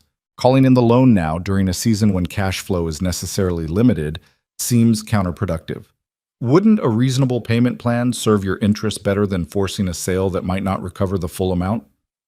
Something flickered in Drummond's eyes. Surprise, perhaps, that this Eastern woman was speaking his language. Miss Moore, I appreciate your initiative, but my decision stands. If Mr. Hale cannot pay, he should sell to someone who can make better use of the land. That's simply good business. And if he could pay, but in installments, say $80 immediately with the remainder over the next 6 months? Where would he get $80 immediately? Drummond's skepticism was obvious. Lillian didn't have an answer to that, not really, but she held his gaze steadily. That's his concern, not yours. The question is whether you'd accept such an arrangement. Drummond studied her for a long moment, then smiled. That same cold smile from the ranch. No, Miss Moore, I would not. The loan is due in full on May 20th. Now, if you'll excuse me, I have other appointments. They were dismissed, and there was nothing to do but leave. Outside, Caleb exhaled sharply. That was a waste of time. Not entirely, Lillian said slowly. Did you see the maps? He's targeting specific properties, all in the same area. This isn't just about your debt. He's planning something larger. If we can figure out what, maybe we can find a way to stop him. And how do we do that with no money and no time? Lillian didn't have an answer, but as they rode back to the ranch, an idea began to form. Dangerous, probably stupid, but possibly their only chance. That night, after Maggie was asleep, she told Caleb her plan. Absolutely not, he said immediately. It's the only way. It's insane. It might work. They argued in fierce whispers until finally, exhausted, Caleb agreed. Not because he thought it was a good idea, but because neither of them could think of anything better. And so, 2 days later, Lillian found herself preparing for the most audacious gamble of her life, with everything, the ranch, Maggie's home, the fragile new life she was building, hanging in the balance. The plan was simple in concept, but terrifying in execution. Lillian would return to town alone, ostensibly to purchase supplies, but her real purpose was to visit every business owner, every rancher, every person who might have dealings with Victor Drummond. She would ask questions, listen carefully, and piece together what the man was really planning. Information, she'd told Caleb, was their only weapon when they had no money and no time. Caleb had hated the idea, but desperation made allies of unlikely strategies. She left early on a Tuesday morning, wearing her most respectable dress and carrying a list of legitimate supplies to purchase. Maggie had clung to her before she left, extracting a promise that Lillian would be back before dark. I don't like when people leave, the child had whispered against Lillian's shoulder. I'm coming back, Lillian had promised, holding her tight. I swear it. The ride to town took nearly an hour, and Lillian used the time to rehearse her approach. She couldn't be too direct, or people would become suspicious. She needed to seem casual, merely curious, a newcomer trying to understand the local landscape. Her first stop was the general store, where a kindly woman named Mrs. Patterson ran the counter. Lillian made her purchases slowly, engaging in the sort of small talk that seemed natural. "I'm still learning about the area," she said as Mrs. Patterson wrapped her sugar and flour. "Mr. Hale mentioned that land changes hands fairly often out here. Is that true?" "Oh, more than it used to," Mrs. Patterson said, warming to the gossip. "Used to be folks held onto their places through thick and thin, but these past few years seems like someone's always selling out.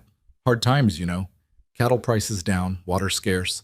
Takes money to survive a bad season, and not everyone's got it saved up." "I noticed Mr. Drummond seems to own quite a bit of property," Lillian ventured.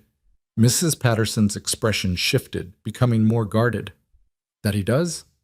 Smart businessman, some say. Others say he's a vulture, picking at bones before the body's even cold." She caught herself, looking embarrassed. "Not that I'm one to spread tales, you understand." "Of course not," Lillian said smoothly. "I'm just trying to understand how things work here. It's all so different from Boston."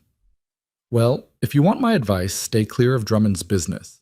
He's got plans, that one, and they don't tend to favor the little folk like us." Mrs. Patterson leaned in conspiratorially.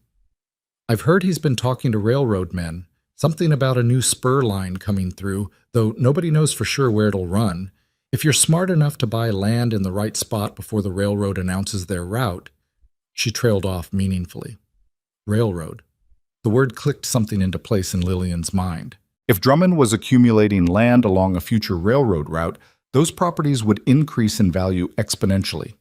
That's why he wanted Caleb's ranch. Not for the land itself, but for what it would be worth once the railroad came through. She thanked Mrs. Patterson and moved on to the bank, where she made a small deposit from the household money Caleb had given her. The banker, Mr. Weathers, was less talkative, but confirmed what Mrs. Patterson had suggested. "Drummond's been buying up properties along the northern corridor," he said, studying a map on his wall. "If the railroad does come through there, he'll make a fortune.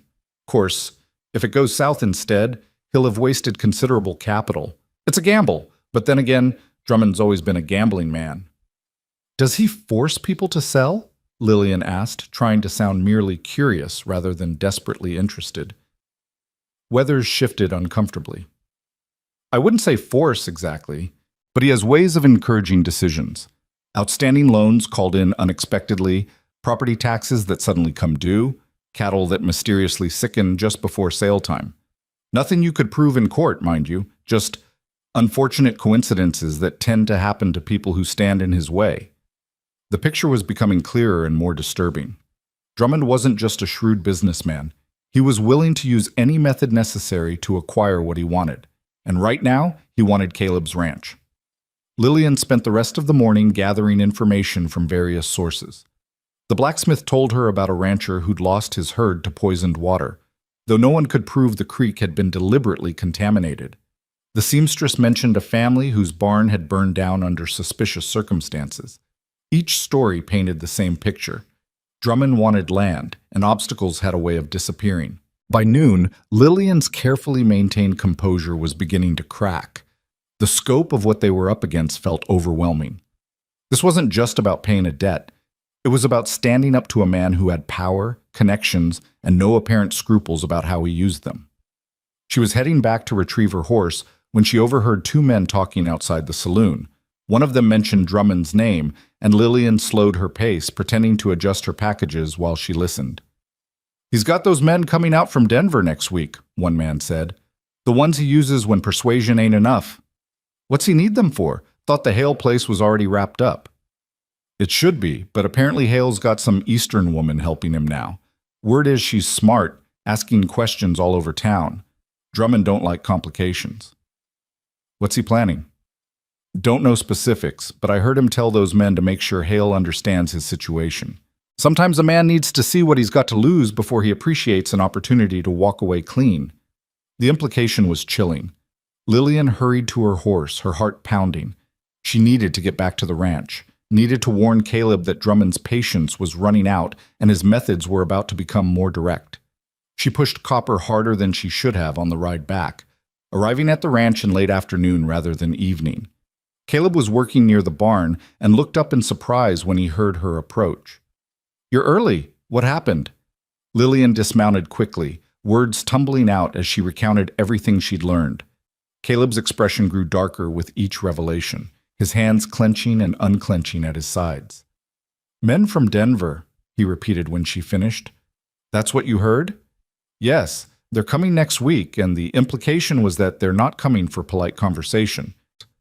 Caleb swore viciously, then caught himself, glancing toward the house where Maggie was presumably playing. "This is worse than I thought. Drummond's not just trying to pressure me, he's planning something. An accident, maybe, or some disaster that would force me to sell immediately." "We need to go to the sheriff," Lillian said. "And tell him what? That I overheard some men talking? That Drummond's collecting properties and I think he's up to no good? There's no proof, nothing concrete. The sheriff would laugh me out of his office, assuming he's not already in Drummond's pocket." "Then what do we do?" Before Caleb could answer, Maggie came running from the house, her face bright with excitement. "Papa, Miss Lillian, come quick. There's a man here to see you." Lillian and Caleb exchanged worried glances. "What man, sweetheart?" Caleb asked, already moving toward the house. "He says his name is Mr. Chen. He came in a wagon with lots of supplies. He seems nice. He gave me a peppermint stick." They rounded the corner of the house to find a wagon, indeed parked in the yard, loaded with crates and barrels. Beside it stood an elderly Chinese man in practical work clothes, his weathered face creasing into a smile when he saw them. "Mr. Hale," he said, his English accented but clear. "I am Chen Wei. I have traveled from Sacramento with supplies for Thomas Hale. Your brother, I believe?" Caleb stared at him in confusion. "Thomas is dead. He died months ago." Chen's smile faded to sadness. "I feared this might be so when my letters went unanswered. I am very sorry for your loss. Thomas was a good man, honest in his dealings. We had an arrangement. I was to bring specialized supplies for his ranch expansion, paid for in advance. Since he has passed, I will return the money to you, of course." "Money?" Caleb repeated blankly. Chen climbed into his wagon and produced a lockbox, from which he withdrew a thick envelope. $120. This was the deposit Thomas sent me in January for supplies he ordered. Equipment for irrigating land, specialized seed, some tools. When he did not respond to confirm delivery, I made inquiries and learned of his death. It has taken me time to arrange my business affairs and make the journey here to return his money." Lillian's mind was racing. $120. Added to the $60 Caleb had in the bank, that was $180, still short of what they needed, but significantly closer. "I don't understand," Caleb said slowly. "Thomas sent you this money?" "In January, yes. He wrote to me of his plans, how he wished to expand the ranch, to make it prosperous. He was very hopeful, very determined. I am sorry his dreams did not come to pass." Chen held out the envelope. "This belongs to you now." Caleb took it with shaking hands, staring at the money as if it might disappear. This is more than I hoped for. Thank you, Mr. Chen. Thank you for your honesty." Chen bowed slightly. "It is only right. Your brother trusted me, and I will honor that trust even in his death. There is one other thing." He returned to the wagon and retrieved a smaller package, wrapped in oiled cloth. "Thomas also sent me a letter asking that if anything should happen to him, I should deliver this to his family. He was a cautious man, perhaps sensing danger. I think he wanted you to have this." He handed the package to Caleb, who unwrapped it carefully to reveal Thomas's journal. Not the one Lillian had seen in his room, but a different one, smaller and older. A letter was tucked inside the front cover. "I will leave you to your privacy," Chen said tactfully. "I must return to town before dark. But if you ever need supplies, honest supplies at fair prices, you contact Chen Wei in Sacramento. I would be honored to serve Thomas's family." He climbed back into his wagon and drove away, leaving them standing in the yard with the money and the journal and 1,000 questions. Caleb opened the letter with careful fingers. Lillian watched his face as he read. seeing emotions flicker across his features. Surprise, grief, something that might have been pride. "What does it say?" she asked softly. Caleb cleared his throat and read aloud. "Caleb, if you're reading this, then I didn't make it back from the cavalry run. I'm sorry for that.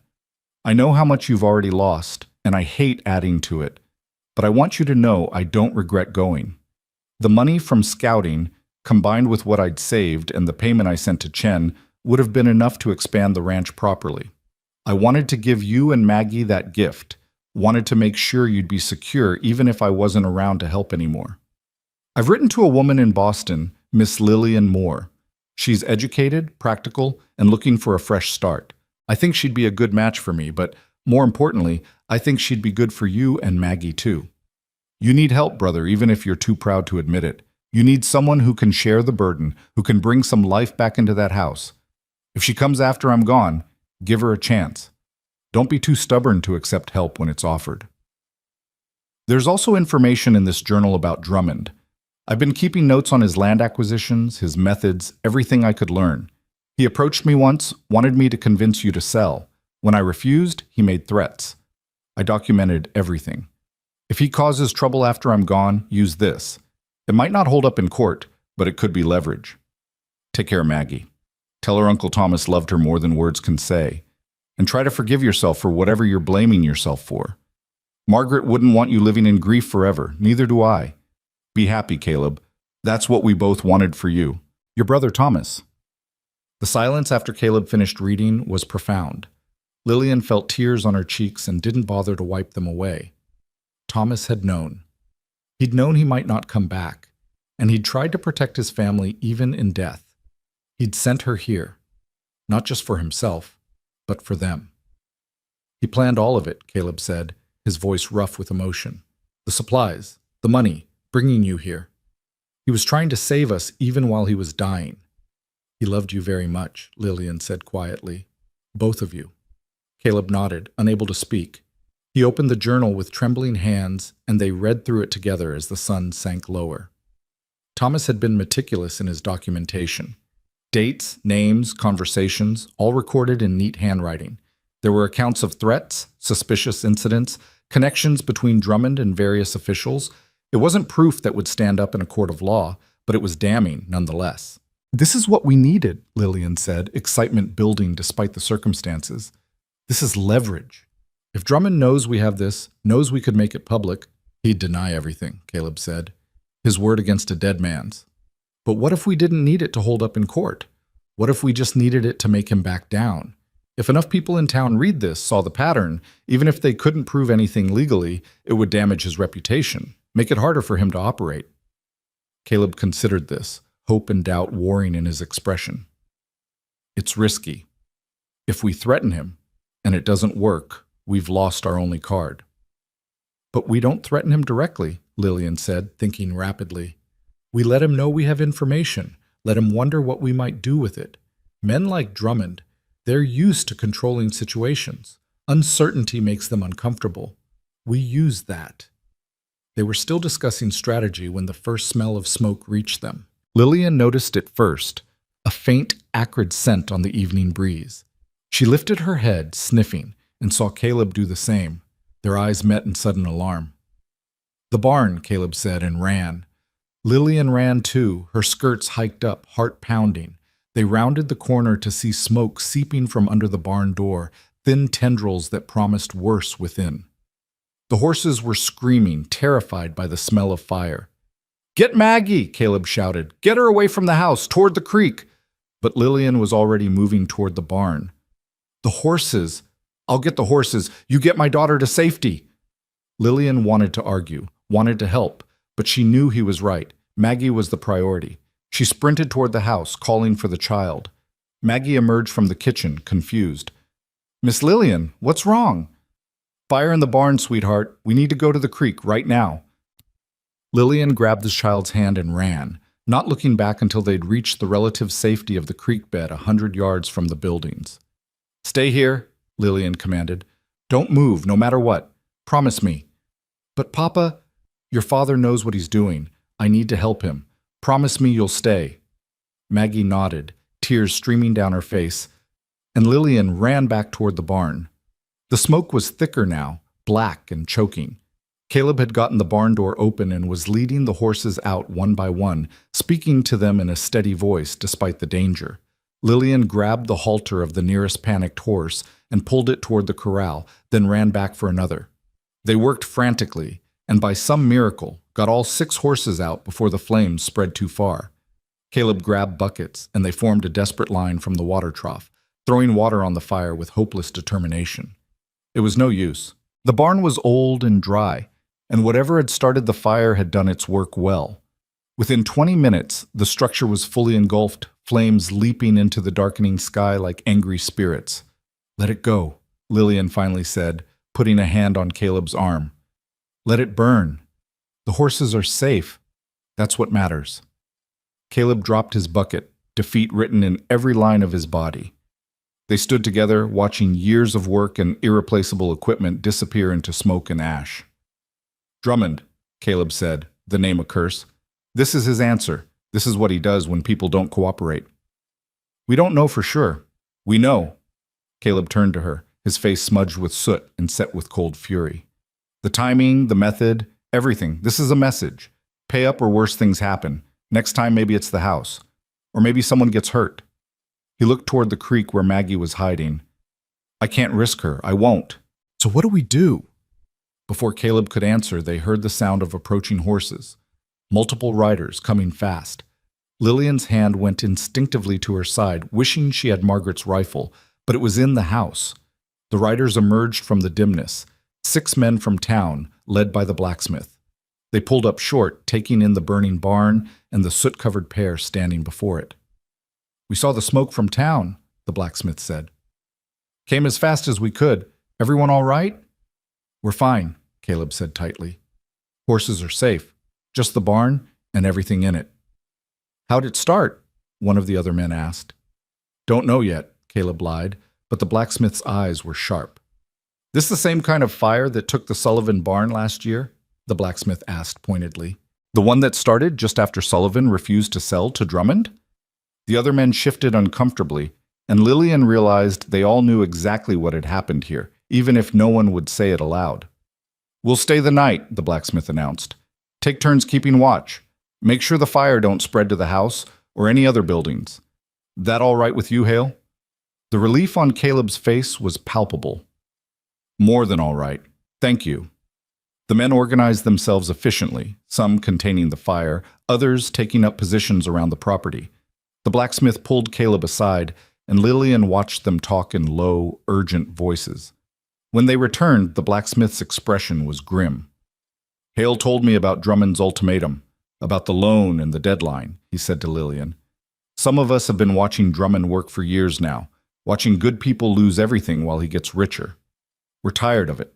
We may not have much, but we could pull together maybe $30–40 among us. Would that help?" Lillian's throat tightened with unexpected emotion. "That would help enormously. Along with what we already have, it would be very close to what we need." "Then we'll do it," the blacksmith said firmly. "Drummond thinks he can do whatever he wants because nobody stands up to him. Maybe it's time that changed." They spent the night keeping vigil, taking turns sleeping and watching. Lillian brought out what food she had, and the men ate gratefully around a small fire well away from the still smoldering barn. Maggie had been coaxed from the creek and sat pressed against Lillian's side, silent and shaken. "It's going to be all right," Lillian whispered to her, praying it was true. "Will they come back?" Maggie asked. "The bad men who did this?" "Not tonight. Not with all these people here." "But what about tomorrow?" Lillian had no answer to that. She'd just held the child closer and watched the barn collapse in on itself in a shower of sparks and embers. By morning, the barn was nothing but a smoking ruin. The men from town prepared to leave, but the blacksmith lingered. "You need to report this to the sheriff," he said. "Even if he won't do anything, there should be a record." "What good will that do?" Caleb asked bitterly. "Maybe none. But maybe if enough incidents get reported, eventually someone has to pay attention. And if you're going to confront Drummond, you want documentation that there's been trouble here. Makes your position stronger." It was sound advice, and later that morning, Caleb and Lillian rode into town together, leaving Maggie with Mrs. Henderson again. The sheriff's office was a small building near the saloon, and the man himself was a grizzled veteran with shrewd eyes that had seen too much. Sheriff Morrison listened to their report without comment, making notes in a ledger. When Caleb finished, Morrison leaned back in his chair. "You got proof it was arson?" "The horses were locked in," Caleb said. "I never lock them in at night. They have free run of the corral. Someone had to shut that door from the outside. And there's the timing, right after I refused Drummond's terms. Timing ain't proof. Neither is a closed door. Could be one of you closed it and forgot." "I didn't forget," Caleb said, his voice hard. Morrison sighed. "I believe you, Hale, but belief ain't evidence. Drummond's got lawyers who'll tie any accusation up in knots. Unless you got witnesses who saw someone set that fire, there's not much I can do." "So he just gets away with it?" Lillian demanded. "He destroys someone's property, threatens their livelihood, and there's no consequence?" "I didn't say that." Morrison opened a drawer and pulled out a thick folder. "I've been collecting reports on Drummond for 3 years now. Suspicious incidents, coincidental misfortunes, all the things that seem to happen to people who stand in his way. Individually, they don't prove anything, but taken together, they paint a picture. Problem is, I need something concrete to move on, something undeniable." "What if we had documentation?" Lillian asked. "Notes, dates, accounts of threats and intimidation?" Morrison's eyes sharpened. "What kind of documentation?" Lillian glanced at Caleb, who nodded. She explained about Thomas's journal, about the careful records he'd kept. Morrison listened with growing interest. "Bring it to me," he said when she finished. "Let me see what he had. If it's as detailed as you say, combined with what I've already got, it might be enough to at least bring Drummond in for questioning. Shake him up a bit, make him think twice before his next move." It wasn't much, but it was something. They agreed to bring the journal the next day, then stopped by the bank to make a deposit. The money from Chen and the contributions from the townspeople. Mr. Weathers counted it carefully. $208, he announced. "You're still short, but not by much." "How much time do we have?" Lillian asked. "Deadline's in 12 days. If you can come up with the remaining $32 by then, you're clear." 12 days. It seemed impossible and yet tantalizingly close. Lillian's mind raced through possibilities. They could sell something, maybe, though what they had left of value she couldn't imagine. She could wire her aunt, beg for help despite the humiliation, or... "The cattle," Caleb said suddenly. "They're not ready for market, but there's a buyer who comes through from Santa Fe sometimes, looking for young stock to drive back to his ranch. Pays less than market rate, but pays cash. If I could find him, convince him to take maybe 10 head." "Would that be enough?" Lillian asked. "Should be. Maybe more than enough if I negotiate well." It was a solution, risky but possible. They left the bank with renewed hope, fragile as it was. But that night, as Lillian lay in bed unable to sleep, she heard sounds outside. Careful, quiet sounds that didn't belong. She rose and looked out the window to see a figure near the remains of the barn, moving in the darkness. She grabbed Margaret's rifle from where Caleb had insisted she keep it and crept downstairs. Caleb was already there, his own rifle in hand, his expression murderous.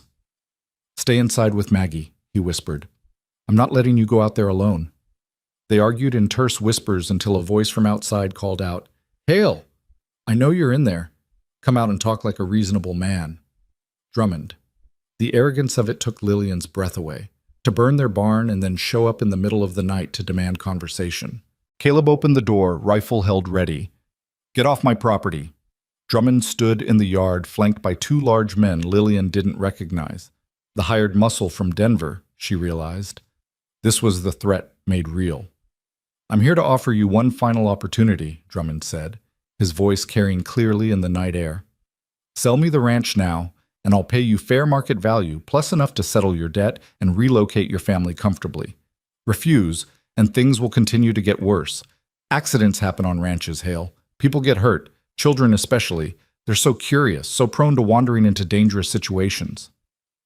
The threat against Maggie was explicit, and Lillian saw Caleb's hands tighten on his rifle. She stepped forward before he could do something that would end with bloodshed. "Mr. Drummond," she said, her voice calm despite her racing heart, "before you make any more threats, You should know we have documentation. Thomas Hale kept detailed records of your activities, dates, names, methods. We've already shared this information with Sheriff Morrison. If anything happens to this family, if any more accidents occur, that documentation will be made public. Every newspaper in the territory will know exactly how you've built your empire. Drummond's smile faltered for just a moment.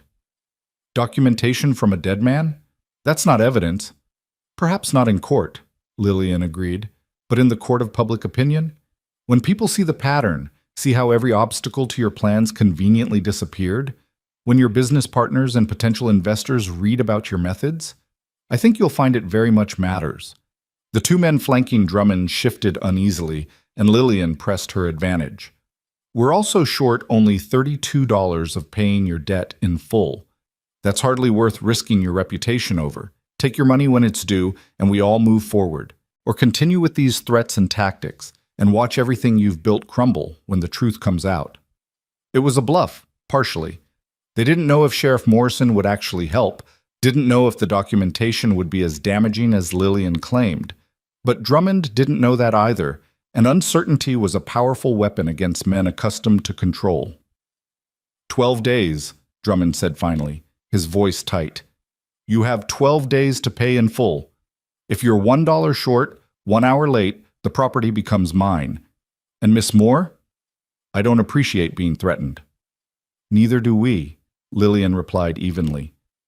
Drummond and his men rode away, and only then did Lillian allow herself to shake. Caleb caught her as her legs gave out, his arms strong around her. That was the bravest, most foolish thing I've ever seen, he said, his voice rough with emotion. We have to survive the next 12 days, Lillian whispered. We have to find that money and end this. We will, Caleb said. And for the first time since she'd met him, she heard absolute certainty in his voice. We'll find it, and we'll pay him. And then we'll figure out how to expose what he's been doing. Thomas gave us the tools. We just have to use them. They stood together in the darkness, holding each other up, while inside the house Maggie slept on, innocent and unaware of how close danger had come. 12 days. Everything depended on 12 days and $32, and whether they could hold on long enough to see the dawn. The next morning came too quickly, bringing with it the weight of 12 days that felt more like 12 hours. Caleb left at dawn to search for the cattle buyer from Santa Fe, leaving Lillian and Maggie alone at the ranch with strict instructions to stay inside and keep the rifle close. Lillian spent the morning teaching Maggie her letters, trying to maintain some semblance of normalcy while her mind churned through their options. $32. Such a small amount in the grand scheme of things, yet it might as well have been a fortune for how difficult it was proving to obtain. Around midday, Mrs. Henderson arrived in her wagon, accompanied by 3 other women from town. They brought food, fabric, and determined expressions that suggested they'd come for more than a social call. We heard about the barn, Mrs. Henderson said without preamble as Lillian invited them inside. And we heard about Drummond's visit last night. News travels fast in a small town, especially when someone's foolish enough to threaten a family in the middle of the night where neighbors might hear. We didn't have neighbors close enough to hear, Lillian said, confused. You did last night. The blacksmith left 2 of his boys camped in your north pasture just in case. They heard everything and came straight to town this morning. Mrs. Henderson set down her basket firmly. We've decided we're not standing by anymore. Women in this territory have less power than men in most matters, but we have our ways, and we're using them now. The other women nodded in agreement, and one of them, a younger woman Lillian recognized from the general store, stepped forward. My name is Sarah Wilkins.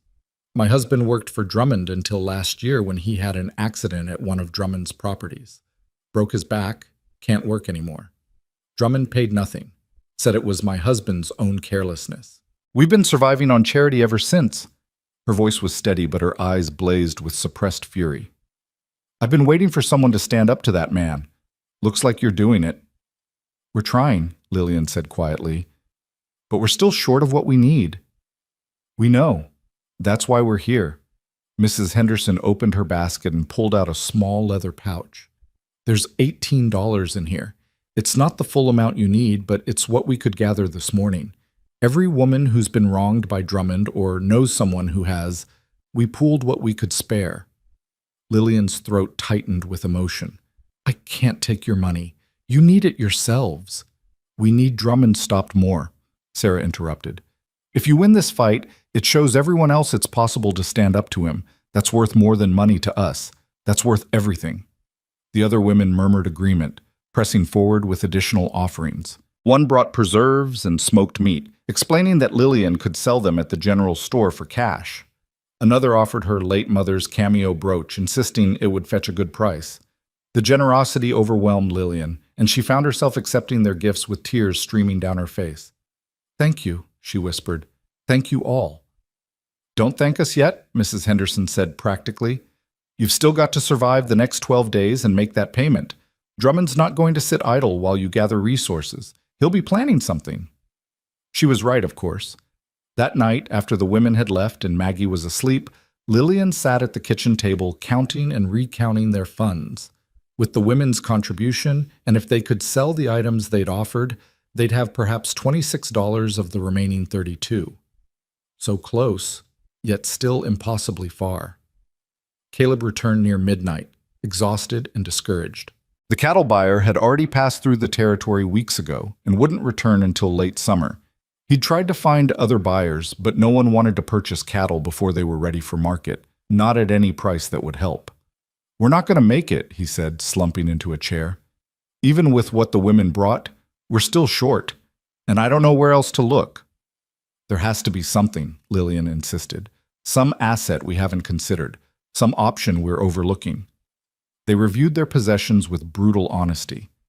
The horses were worth money, but they needed them for the ranch to function. The remaining equipment was mostly ruined in the barn fire. The house itself had value, but they couldn't sell it without losing everything they were fighting for. There was the land, of course, but that's exactly what Drummond wanted. They'd be handing him victory. What about Thomas's personal effects? Lillian asked suddenly. Did he have anything of value? Jewelry? A watch? Anything we could sell? Caleb's expression turned pained. I couldn't. Those things are all I have left of him. I understand, but no. The word was final. I won't profit from my brother's death any more than I already have. That's where I draw the line. Lillian didn't argue, recognizing the grief beneath his stubbornness. They sat in heavy silence until Caleb finally stood. I'm going to check the perimeter once more, make sure everything's secure. You should get some sleep. But sleep felt impossible. After Caleb went outside, Lillian found herself climbing the stairs to Thomas's room. Her room now, though it still felt like his. She sat on the bed and looked around at his belongings, searching for answers in the possessions of a dead man who'd tried so hard to save them. Her eyes fell on the bookshelf, and she remembered the leather journal. They'd given it to Sheriff Morrison as promised, but there had been 2 journals. The first one, the everyday record Thomas had kept, was still here. She pulled it from the shelf and began reading through it carefully, looking for anything they might have missed. Most of it was mundane. Notes about cattle, weather observations, reminders to himself about repairs needed. But tucked into the back pages, she found a folded piece of paper she hadn't noticed before. It was a claim form, official-looking, dated from 2 years ago. Thomas had filed a mining claim on a section of Caleb's property, a rocky outcropping near the northern boundary that was too steep and barren for grazing. According to the notes, he'd found traces of silver ore and filed the claim as an investment in the ranch's future.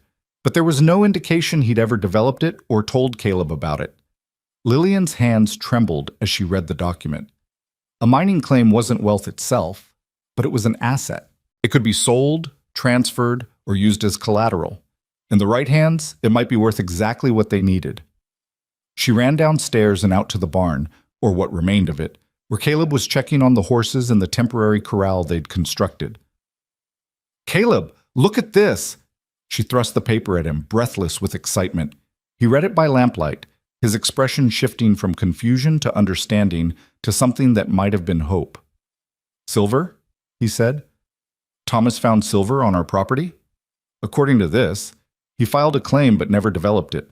I don't know if there's actually enough silver to make mining profitable, but the claim itself has value. Someone might buy it, or we could use it as collateral for a loan to cover what we're short. Caleb stared at the paper as if it might vanish. This could work. If we can find someone interested in the claim before the deadline. The assayer in town, Lillian said. He'd know if anyone's looking to buy claims. We should go first thing in the morning. For the first time in days, Caleb smiled. It was a small, tentative thing, but it transformed his face. You're remarkable, you know that? Most people would have given up by now. I'm not most people, Lillian said, and I don't give up when people I care about are depending on me. The words hung between them, more intimate than she'd intended. Caleb looked at her in the lamplight, really looked at her, and something shifted in his expression. Lillian, he began, but she stepped back, suddenly flustered. We should rest. Tomorrow's going to be a long day. She fled back to the house before he could say whatever he'd been about to say, her heart pounding with feelings she wasn't ready to examine. Morning came, and they left Maggie with Mrs. Henderson again before riding into town.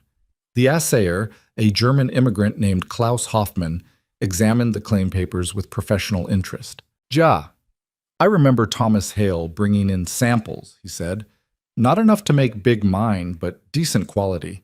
Maybe small operation could turn profit, or maybe just enough to make someone gamble on it. He considered.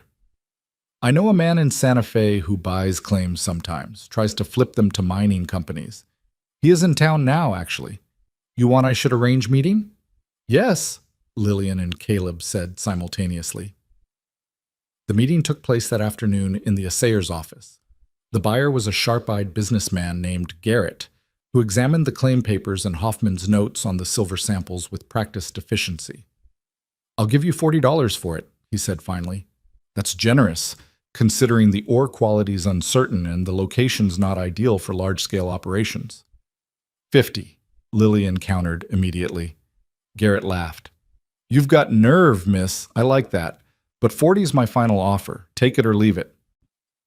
Lillian looked at Caleb, who nodded almost imperceptibly. $40 plus what they already had would put them over what they needed. They'd won. We'll take it, she said. The transaction was completed with handshakes and signatures.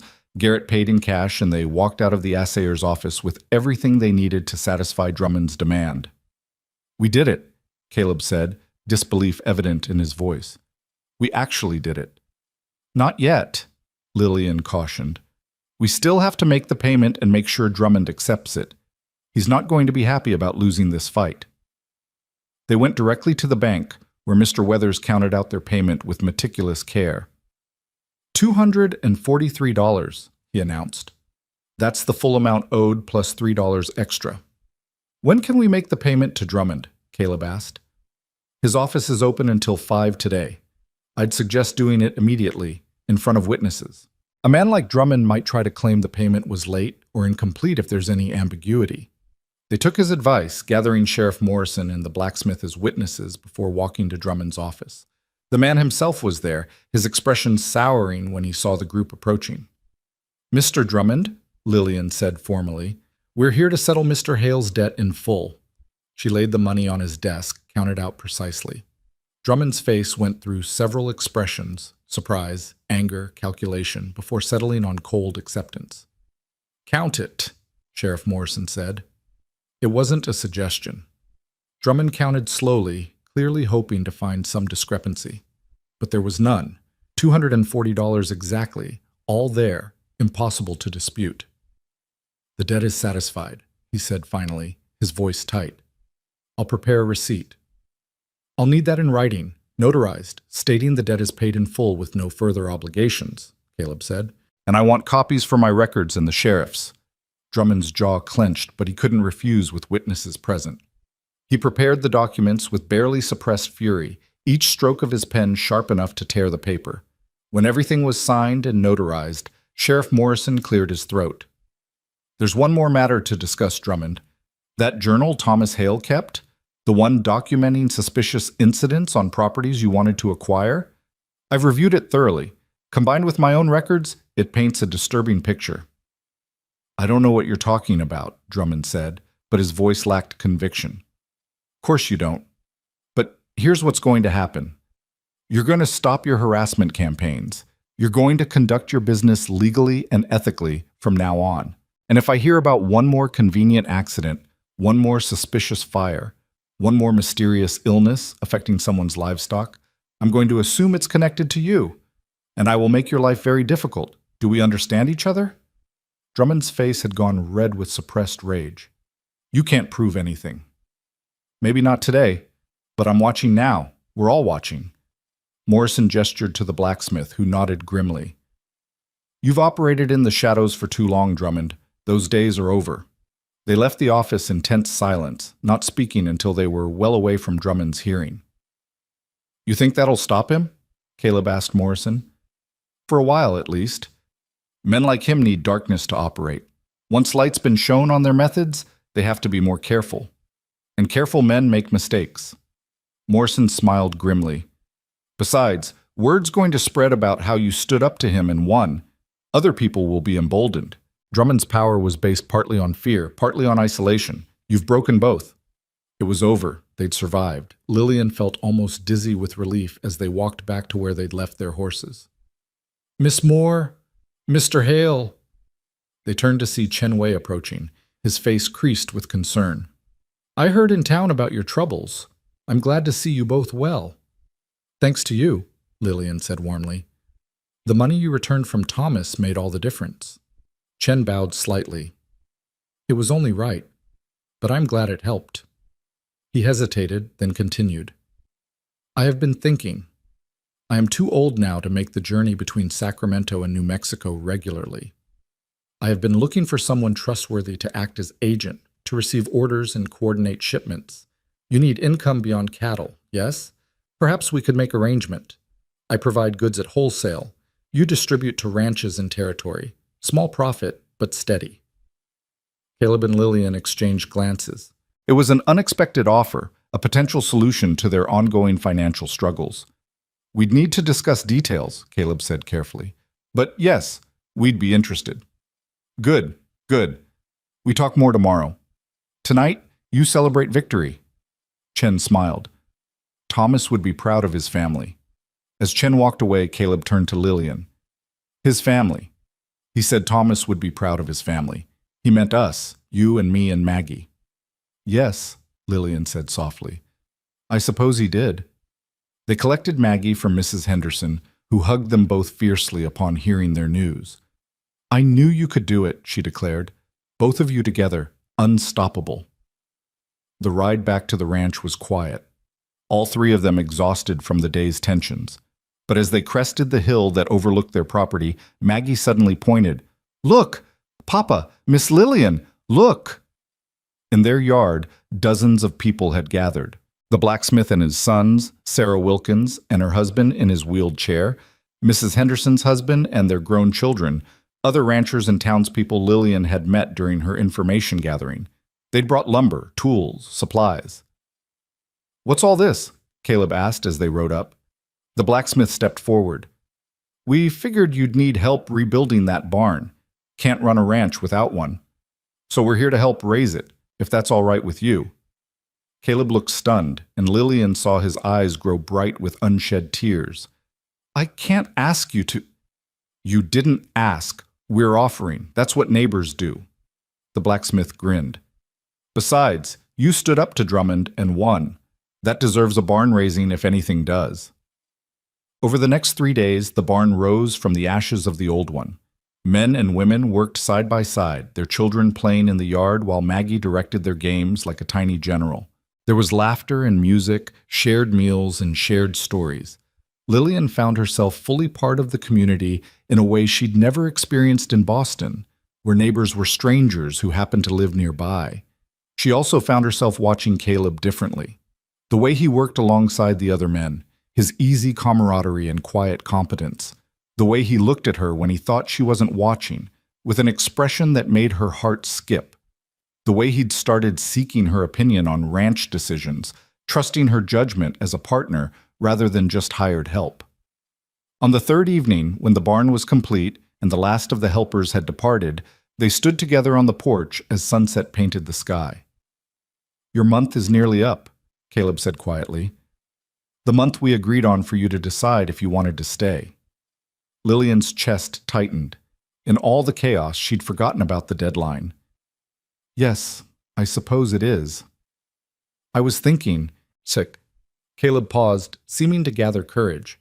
I was thinking that maybe we should discuss a new arrangement. What kind of arrangement? He turned to face her fully, and the vulnerability in his expression stole her breath. When Thomas wrote to you, he offered you marriage, a partnership built on honesty and mutual respect. He's gone, and I know that's not what you came here for, but... He stopped, started again. I'm not good with words like Thomas was.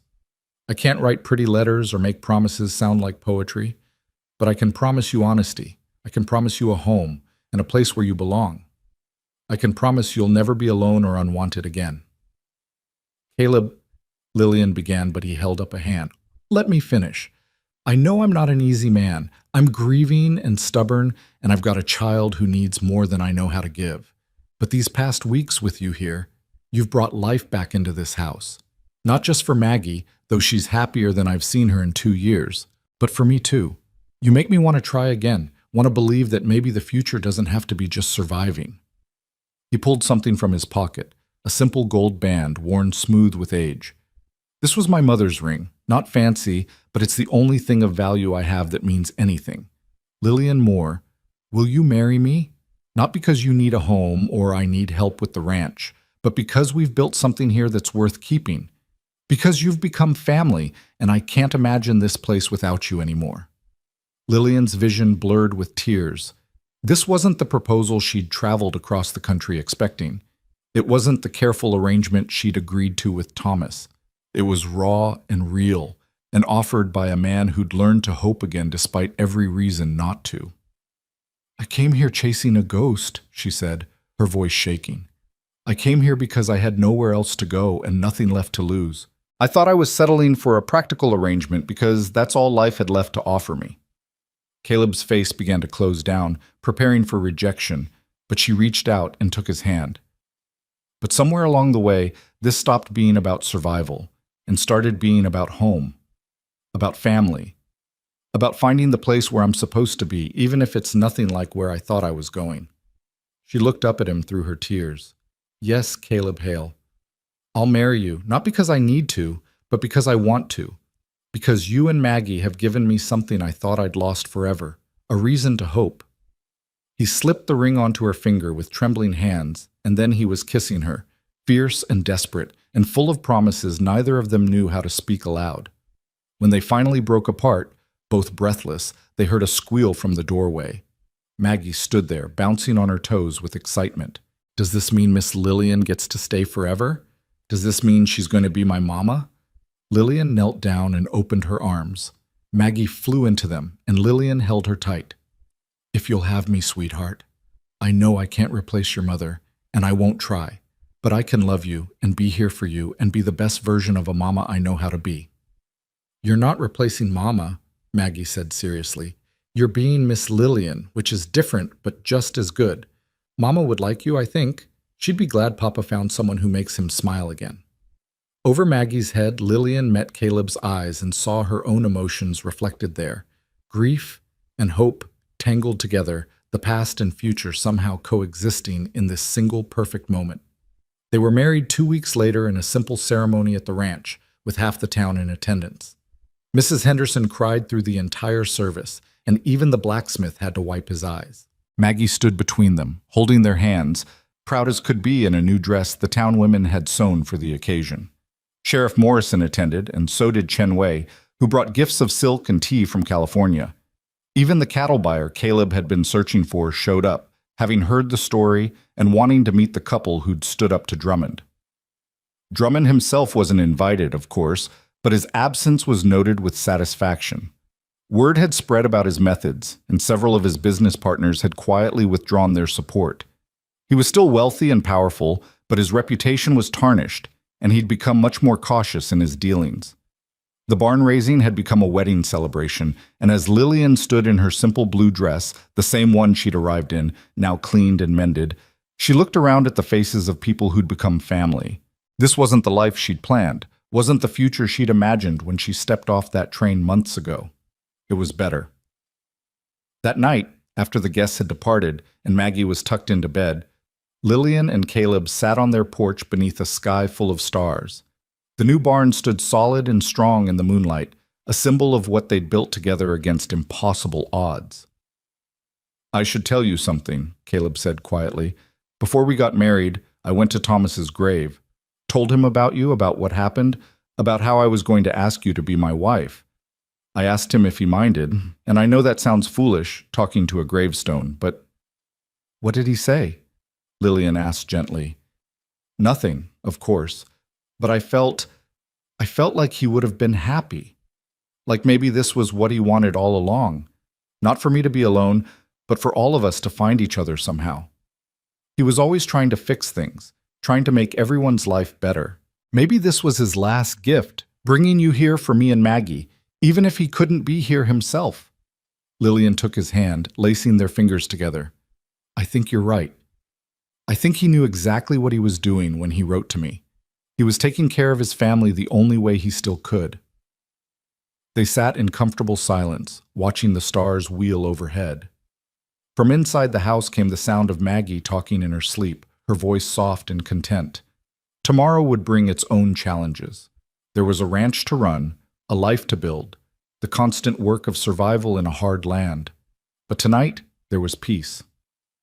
"Thank you," Caleb said suddenly. "For what?" "For coming here, for staying, for taking a chance on a grieving widower and his lonely daughter, for fighting when it would have been easier to give up, for making me believe in second chances." Lillian leaned her head on his shoulder. "I should thank you. I came here thinking I was settling for less than I deserved, but I found more than I ever hoped for. I found home." In the distance, a coyote howled at the moon, and the horses whickered softly in their new barn. The wind carried the scent of sage and possibility across the darkening land. And on the porch of a ranch that had nearly been lost, two people who'd found each other in the most unlikely of ways sat together, planning a future that neither had expected but both had earned. Lillian thought about the woman who'd stepped off that train months ago, confused and frightened and alone. She thought about the letters from a dead man that had brought her to this impossible place. She thought about Maggie's question on that first day. "Are you the angel?" She wasn't an angel. She'd never been an angel. She was just a woman who'd lost everything and found everything again in the last place she'd thought to look. She was a wife, an almost mother, a partner and friend. Someone who belonged exactly where she was. The train had left her behind on that dusty platform, but it had delivered her exactly where she needed to be. Sometimes the wrong destination turned out to be the right one all along. Sometimes the future you didn't plan for was better than any dream you'd dared to dream. "What are you thinking about?" Caleb asked, feeling her shift against him. "I'm thinking," Lillian said, smiling in the darkness, "that I'm exactly where I'm supposed to be. Finally. Completely. Home." And as the stars wheeled overhead and the desert night wrapped around them like a blessing, that was enough. More than enough. It was everything.